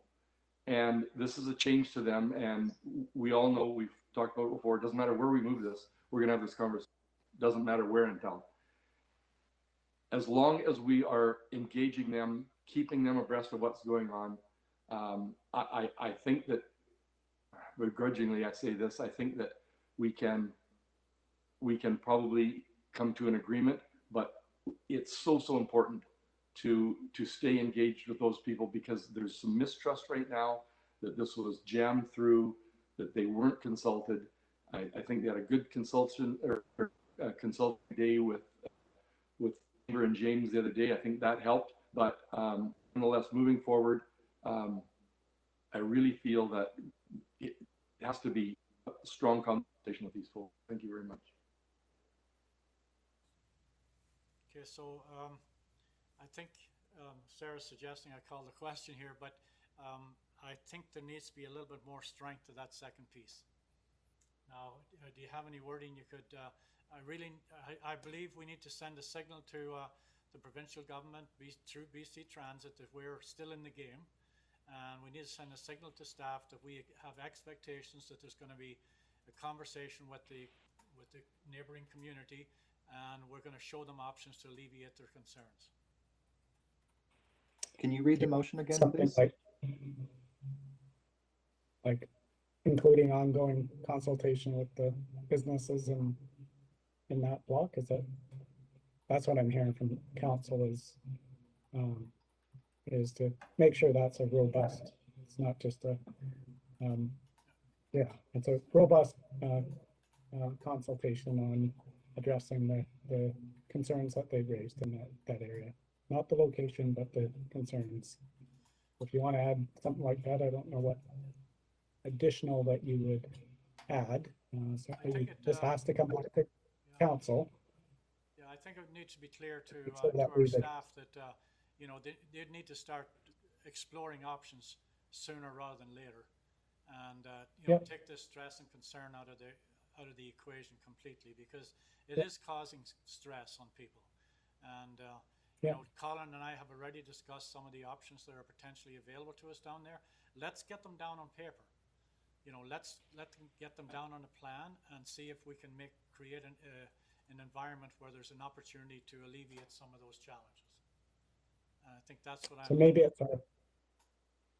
maybe it's a report back to council within 30 days on, you know, how these are, what the intent to address some of these things. So could certainly look at where additional parking stalls could go, what we could do around timeframes and things like that. So I don't know, James, Colin, 30 days. 30 days is tight for me. 60, 45. I would say that we probably should spend some pre-implementation funding on more consultation and design work, and that process can take, you know, a few months to complete. It doesn't mean that we can't, you know, start to advance business case development and those other pieces while we do that, and we can still, you still have till a project agreement until you're making your final decision. And I think that's in the first part of the resolution. Could you repeat that again, James, what you said at the beginning there? Yeah. So I would suggest that you that we spend some pre-implementation funding on further consultation and design work to do our best to address the concerns with option C2,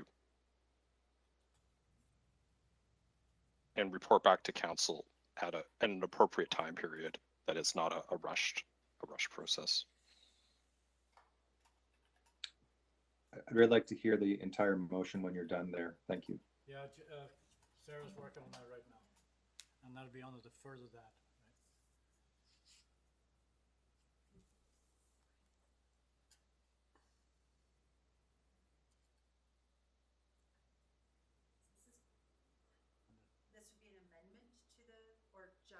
It's an amendment to the motion that's on the floor, and I would read that further pre-implementation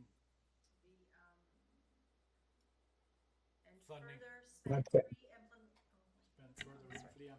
And further spend pre-implementation funding on consultation and design work, and report back to council. On further design, and further on concept 2. Further design work for concept 2. Is that right, James? Yeah, I think that's what concept C2.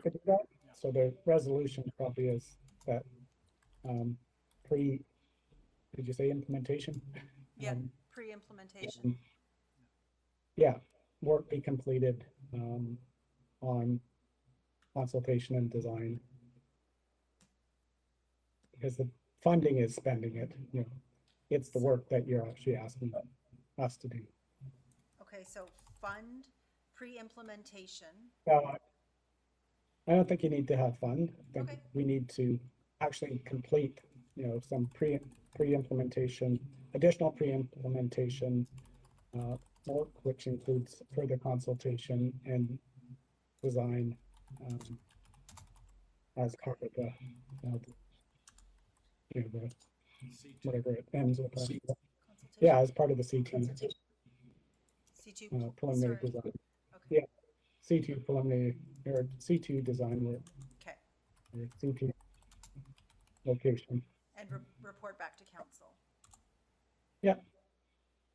Okay, so let's just, so That's an amendment. that's going to be an amendment. So we'll be asking for a mover for the amendment in a moment when Sarah reads it out to us. And a seconder, we'll have to vote on the amendment, and then we'll include the amendment in the total Okay. resolution. So the amendment is to complete additional pre-implementation work, which includes consultation and further design, consultation, stakeholder consultation? Or just consultation? And further design work on C2, no, and further work on C2, the C2 design and report back to council. James?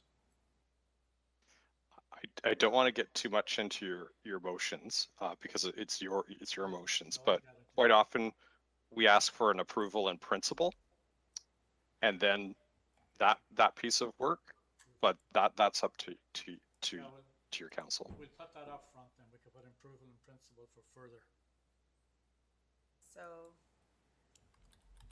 approval in principle to complete additional pre-implementation work, which includes stakeholder consultation on C2 design, on the C2 design, and report back to council. Okay. Do we need to get a mover and a seconder, please? Yes, please. Moved by Councillor Lachtenberg and second by Councillor Woodward. Any further questions or comments on the amendment? Can we hear the whole motion Yeah, then? you will. Yeah, you're on the amendment only now, so right? Okay, thank you. And then we'll get through to the more. Okay. All in favor of the amendment? Okay. Oh, I don't see. Hands up. Many. So. Okay, we had a mover So and a this is- seconder. Now we're on the amendment only. We're voting On the for or against the amendment? Yeah. Okay. All in favor? Carried. Okay, now Sarah, will you please? Yes, I'll try. If you can, read the full motion, including the amendment. That council direct staff in collaboration with BC Transit staff to advance the development of a business case to pursue funding for the construction of a transit exchange on the 300 block of Victoria Street, based on the C2 preliminary design concept as presented, and further is subject to staff working with BC Transit to address stakeholder and local area issues regarding the C2 preliminary design concept as located at the 300 block of Victoria Street, and further approve in principle the completion of additional pre-implementation work, which includes consultation on the C2 design and report back to council. And finally, that staff return to council prior to signing a project agreement with BC Transit and present at that time updated design options as applicable. Okay. And we had a mover and a seconder for that. It's a little bit repetitive in the center there, but anyway. I will clean it up. That's the gist of it, though. Okay, any further questions on that? Hearing none. All in favor? Opposed? Councillor Page, you wish recorded on that? Carried. Thank you. Thank you. All right, onward and upward. The UBCM agenda, UBCM grant resolution, and the Union of BC Municipalities Economic Recovery Fund. Nelson Fire and Rescue Service is applying for UBCM grant funding to further support current Firesmart initiatives and build community resilience by offering a Firesmart assessment and a completion of the recommendation of mitigation activities that are identified in the assessment of residential homes and properties owned by seniors 65 years of age and older, people with limited mobility and vulnerable populations who cannot undertake mitigation activities themselves, As part of the grant application process, a council resolution is required that this supports the Union of BC Municipalities grant application and the overall grant management. And the recommendation is in front of us, folks, and it says, therefore be it resolved that the Corporation of the City of Nelson be authorized to apply for $43,500 grant funding under Union of BC Municipalities Community Resilience Investment Program for 2021 Firesmart Economic Recovery Fund. And further, the City of Nelson staff be responsible for the overall grant management. Move. Moved by Councillor Page and second by Councillor Woodward. Questions or comments? All in favour? Carried. Thanks very much. All right, where are we now? Grant resolution. Asset management. Nelson Hydro has submitted a grant application for the Federation of Canadian Municipalities for an Asset Management Program. The $50,000 grant requires council resolution to endorse the application and confirmation that the remainder of the 2021 project budget is available and has been approved. And there's two pieces of this resolution here. Sarah, you want them done one at a time? Yes, please. Scott, did you want to throw your 2 cents worth in here before we go any further? Sure. Thank you, Mr. Mayor. As you remember, when I started as a general manager, I presented to council that improving the asset management system for Nelson Hydro was a priority. And since we did that presentation, we've done a complete self-assessment and gap analysis of our current asset management system and developed a roadmap. And with that work, we now qualify for this grant for the Federation of Canadian Municipalities. So looking for the council's support in our pursuit of that and our ongoing improvements to our asset management program. Thank you very much, Scott. So there's a recommendation in front of us, folks, and number one is that the council directs staff to apply for the grant through the Federation of Canadian Municipalities, the Municipal Assessment Management Program for Nelson Hydro Assessed Management Program in the amount of $50,000. And further, that council commit $100,000 from the 2021 capital budget to be used towards the cost of this program. So that'll be $150,000 with 50 coming from FCM. I need a mover and a seconder, please.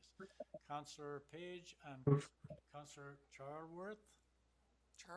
Wood, sorry. That's all right. Councillor Charlwood. Second, moved and second. Do you want to speak to it, either one? Hearing none. All in favour? Carried. Thank you very much. All right. I think you're almost free to go here, Scott, are you? Isn't there a second motion there? Oh, sorry. I beg your pardon. The second motion there. Sorry, I closed that screen a bit. Sarah won't reopen for me. Will you read that? No, the screen won't reopen for me. I'm sorry. I've got it here. The council commits to conducting the following activities in its proposed project submitted to the Federation of Canadian Municipalities Municipal Asset Management Program to advance the asset management program. A, develop an asset management policy. B, perform a condition assessment and collect performance data.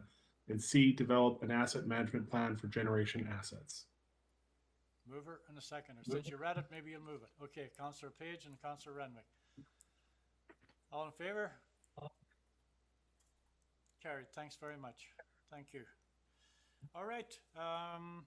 Rail townhouses on March the 30th, 2021.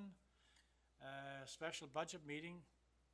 The priorities, the properties at 710 and 712 Railway Street were brought up during the budget discussions because they were reached the end of life and are scheduled for demolition. Facilities Manager Peter Stansted provided a memo for council which provided background and historical information that informed the staff decision for these properties. Council is requested to pass a resolution stating that 710 and 712 Railway Street properties be disposed and sold and remain in the current state until such time as they are purchased. And there's a recommendation from staff that if there's somebody wishes to move it, that council determine to leave the houses 710 and 712 Railway Street in the current state until purchased, and further that the two properties be disposed of through the public sale, and prior to the disposition of each property, covenant be registered on the title, dictating the future use and required time frame for demolition and redevelopment of the site. Mover, Councillor Renwick, second by Councillor Woodward. Any questions or comments? Councillor Lochtenberg and then Councillor Page. And Councillor Renwick started reading the paper, I know, so. This is a question for, I'm not sure, maybe Kevin, you can answer this, or Colin, I mean, or Colin. Do we think that we would get more value of this if the buildings were gone, or is that sort of, do we expect that to be a wash? Like selling it as is, I get you're probably going to get a marginal increase, probably if it's clean lot. The reason why I ask is I can see this being a really great opportunity to support an unbuilding project, which, we'd lose that opportunity after sale. But if we think that we could, add value by removing those houses, knowing that they're going to be removed anyways, no matter who buys them, if we unbuild them, and we work with a local contractor or partner who's really interested in taking this on, I think this could be a really interesting step towards looking at our advancing that component of Nelson Next and our and sort of moving towards a more circular economy and managing waste in a more intelligent way. One thing I would say a couple things. I would say number one, we don't have any choice but to meet all the compliance requirements around hazardous waste and all those sorts of things that are in these buildings. So we'd have to do that hazardous waste removal work first. As an individual owner, they might do that a different way and not have the same rigor as we're going to have to. So there might be an opportunity to, if someone bought it and looked at it differently, and they're probably, as the developer, they're probably experienced in that and the lock blocks and all those sorts of things. I just look at the one that was done further down on Government Road, I guess it is, and how they managed that site and the estimates I got. So I would suggest that probably a developer with experience in that is going to probably do that more efficiently than us. And then as far as the unbuild, I think you're picking a very poor property to try to advance that. As you see from Peter's report, we did get pricing for that, and it's substantial. And with the nature of this build, it's really, they're not well built homes in the first place. They were cheaply built homes. There's a whole bunch of there's, as he notes, there's the whole safety aspect of how do you unbuild in that location. There's the lead paint. There's all those things that make this a pretty poor candidate for that. And I'd suggest you probably actually might do the opposite of showing people that trying to do that is really, really expensive, and you get really not very much value. So I would probably wait till you have a chance to do if there's a property that has some really great wood and features in it, and great stained glass windows and things that have value. I think you got two houses that are not very good candidates for that. Colin, I don't know if you want to add to that. Before you leave that though, Kevin, or Councillor Luchtenberg, I know that you sent out that email to us with that group that actually does this kind of work on the Lower Mainland. would they be, like, the smartest, the quickest way to find that out is let them know those two houses are available and see if they'd be willing to take them apart. Yeah, I think that's I guess the essence of my question or idea here is that if we put it out there and recognizing that these are not ideal buildings to do it in terms of salvaging some of the material, but if we're upfront about that and we can get a partner that says, you know what, we'll work with you to kind of figure this out, knowing that this is the first step towards developing this as a common practice in the Nelson area, maybe they'd take it on. I just was interested in seeing if we could explore it, and really just trying to get a sense of the difference in the value of. And I think from Peter's report, Councillor Yeah. Lautenberg, it does speak to the cost of getting these properties to raw land is expensive. And even if the city owns them and we want to have a group that wants to come and demolish them, again, we've got some huge hazardous waste issues here. And so now the city and having people come on there and do the good work that they want to do, and I'm thinking that's a risky proposition for the city. One thing, if someone wants to buy it and take that on themselves, and I think that's where Peter, our manager, Sinstat, got us to was, and as a CEO of Cormac spoke to, is that if someone looks at this and says, I already know that I have to do this work to build, if I build this as, I can build into this as I'm doing this to retain the wall, that's different than the city having to basically do the retaining wall and leave it as flat land for someone else to build on. So there's kind of a hope there that you might look at it and say, okay, I can get this property for, a lower price, but I'm now going to build into my already cost of my building, dealing with the retaining wall situation at the same time. So you can have sort of that, they would have the savings of doing that rather than us just creating it at raw land and them starting from there. Mm-hmm.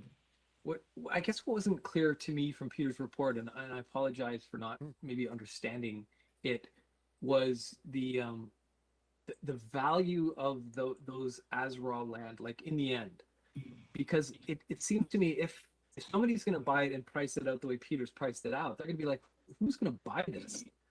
If like, or is the city going to get $50,000 for it? And again, I'm not. You can correct me if I'm misreading this report, but it doesn't seem the ROI's there. Yeah, no, and you're not wrong, Councillor Lautenberg. But what I think about is that here's where someone in buying that is maybe we may get $50,000, for example. I'm not sure, but I'm just saying to you, someone bids on that. But we now have released ourselves from the $230,000 to actually get it to raw land and then sell it. Right. So now you've kind of taken away liability risk. Someone else purchases it at that.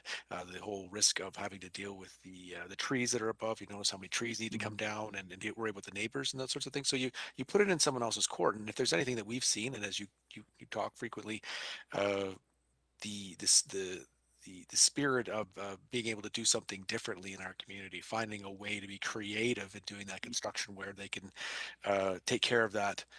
The other component to this is that it does have a caveat on what you're going to use it for and how, so there's a bit more to it as well, Councillor Lautenberg. So we're kind of passing on some risk, maybe not getting some cash, but then the idea here is we're going to get some of the building that we want down there, the reason that we started purchasing the land in the first place, to have a bit of control. Yeah. And I think the biggest thing is they are going to have the design done prior to doing that work. So when they develop it, they'll develop it in terms of what they're building, whereas we're going to turn it into raw land where we put a retaining wall or something might not be the best use of that land. Yeah. That's the biggest difference. Okay. Thanks for that. Thank you. That's an idea worth exploring, but it's not as simple as it looks. In a large population area like Vancouver, it probably can work, but with the kind of volumes we've got and the cost of demolition, pulling nails, and hazardous waste and everything else, it's a tough sell. It's not that it's not doable, but it's tough. And then you have bylaws and building regulations that dictate what type of materials you use in many cases as well. So repurposing some of that older product is not that easy to do. All right, so in a nutshell, we have a recommendation.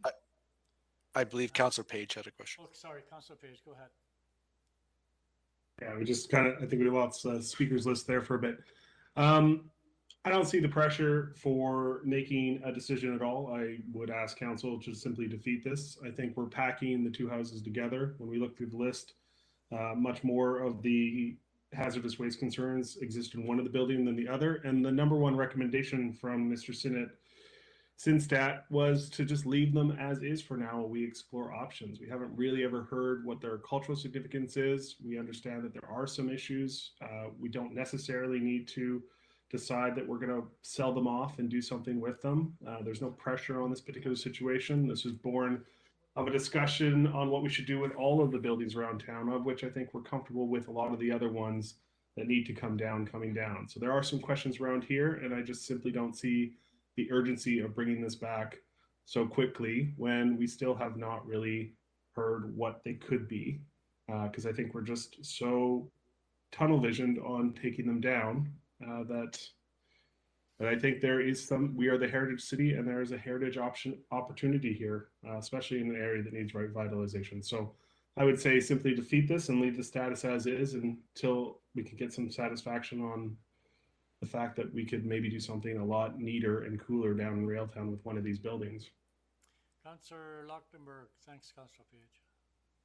Well, then I'd like to go to staff for some clarification on this, because the way I read the recommendation, you're going to get those good ideas by putting it out to the market, and people are going to come with their ideas. If we register a title dictating the future use and required time frame to demolish and redevelop, that's how you get the creative ideas of the market to come to bear on this. If we just leave things as is, are we as a council going to try to lead what to do with those properties? It sounds like they're definitely end of life, so we're just going to be leaving those houses while we wait for some future point for us to come up with some ideas. I'm not sure if that's how it's going to go, but it seems to me that we need more energy into those properties to come up with anything.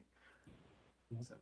Yeah, council originally purchased these properties to spur redevelopment in the Railtown area, and we hadn't developed the Railtown plan at that stage, and before someone built just a single family dwelling on there, we wanted a chance to do the rezoning and the development for that. So that was the reason council originally purchased those properties. And I think the main recommendation from Peter is that we need to do something with these things. They're sitting around, they're costing us money, and he's, as you can see from his report, he's looked at this 20 different ways over the last 10 years we've had these properties, and his recommendation is, get it back in the private sector's hand, let them, develop those properties in the best way to develop that, start to build out that Railtown vision. So when they were originally purchased, just so you know, they were purchased based on our work-live concept for Railtown, and the idea was that right off the bat when they were purchased that they would be removed to accommodate that particular type of build out in Railtown for going forward. Councillor Morrison. Thank you. So I support going ahead with the sale of these properties. And part of that is although I understand where Councillor Page is coming from, I think that I would have to agree with Councillor Lockenberg in one of my rare moments that sometimes the private sector has a better idea of what to do down in that area. In terms of cultural significance, I think that we can ensure some kind of statement about the area, or when we're doing other enhancements, we can look at one of our plaques or many other things that we use around the city to identify historic sites. My big concern here is that when you're up above this and you look down, you can just see just how risky this slope is. So it's worth a walk from up above to look down below. The other issue is these cedar cladded houses. In case none of you have ever seen one burn down, unfortunately, one burnt down in the block below me a number of years ago, and there was loss of life. 2 lives were lost in it, and they were a tinderbox that burnt in a matter of moments. I thought somebody was having a fight and was throwing bottles, and by the time I got out the door of my house, this other house next door was completely engulfed. So I see that as an ongoing risk for the area, where there's a chance of potential for fire if anybody tries to get into these homes to make a camp. There's also the unstable trees in the area above it. So I would like to see this area get mitigated, and I'm happy.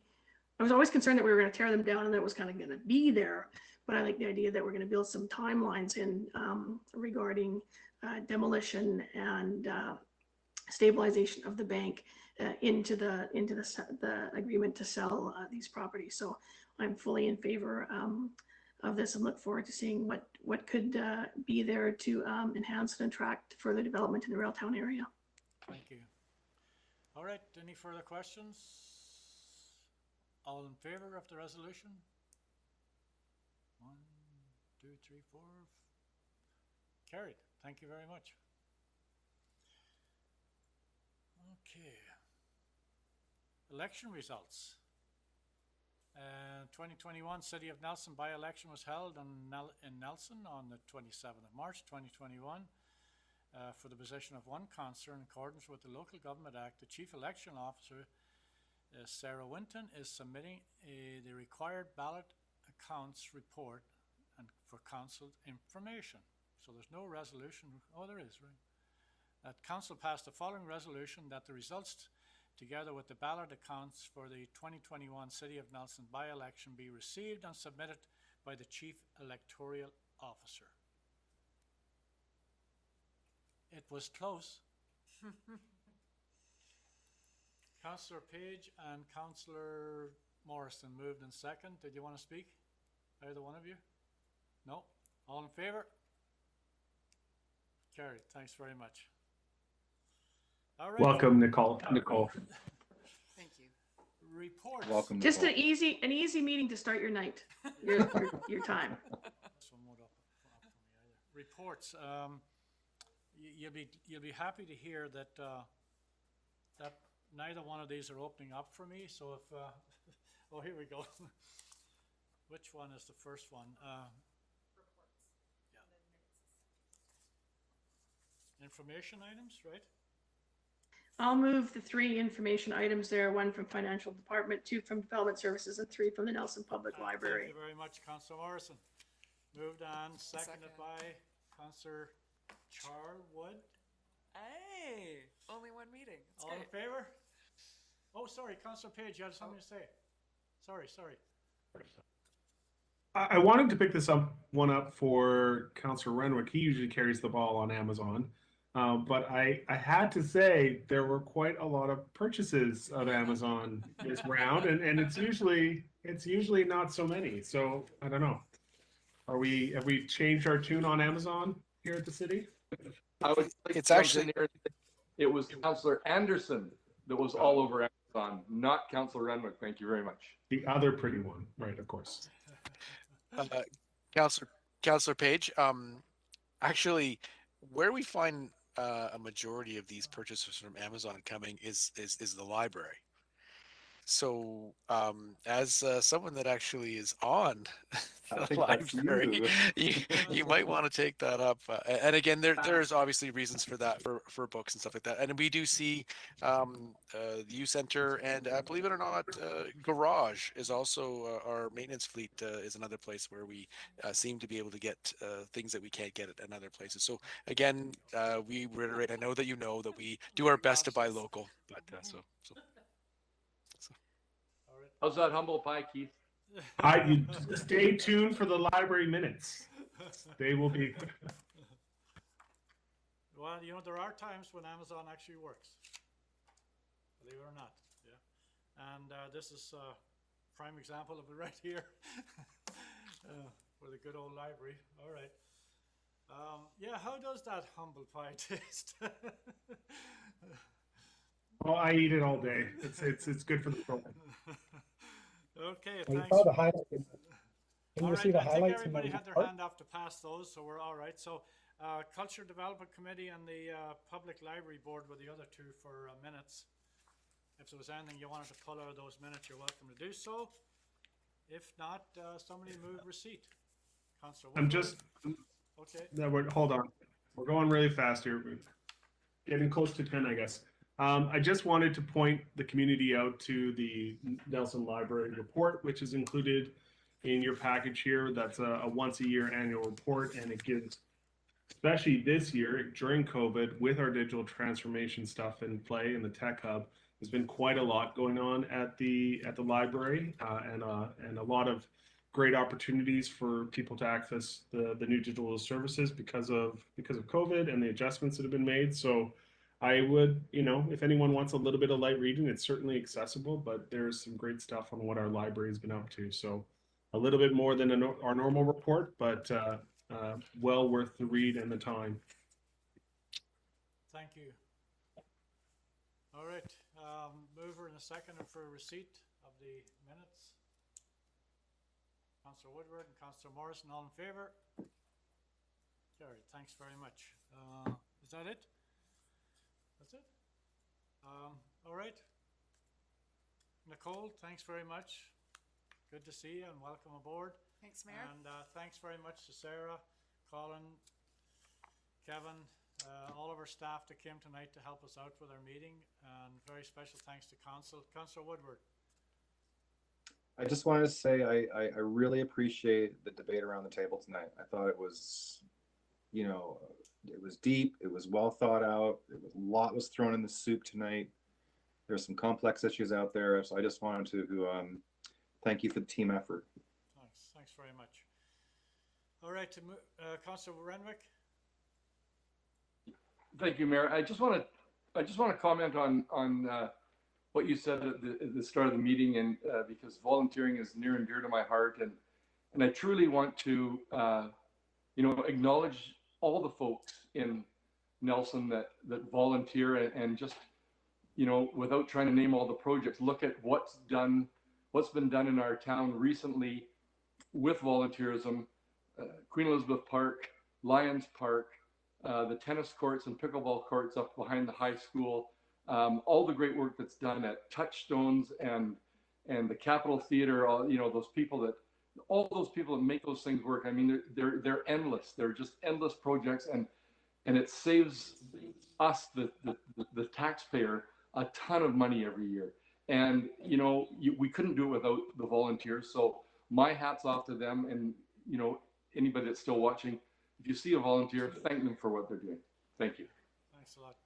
Fair enough. So Rotary, Rosemont Park, and Lakeside, and all our parks. Yeah, exactly. Yeah, it's amazing, really. It's amazing. Tramway Society, it's amazing. All right, so a motion to adjourn, please. Councillor Renwick and Councillor Morrison, all in favour? Carried. Thanks. By the way, Councillor Renwick, are you guys in the same time zone as us out there in Queensby? No, we're way ahead of you guys. We're all way ahead. Okay. Just checking.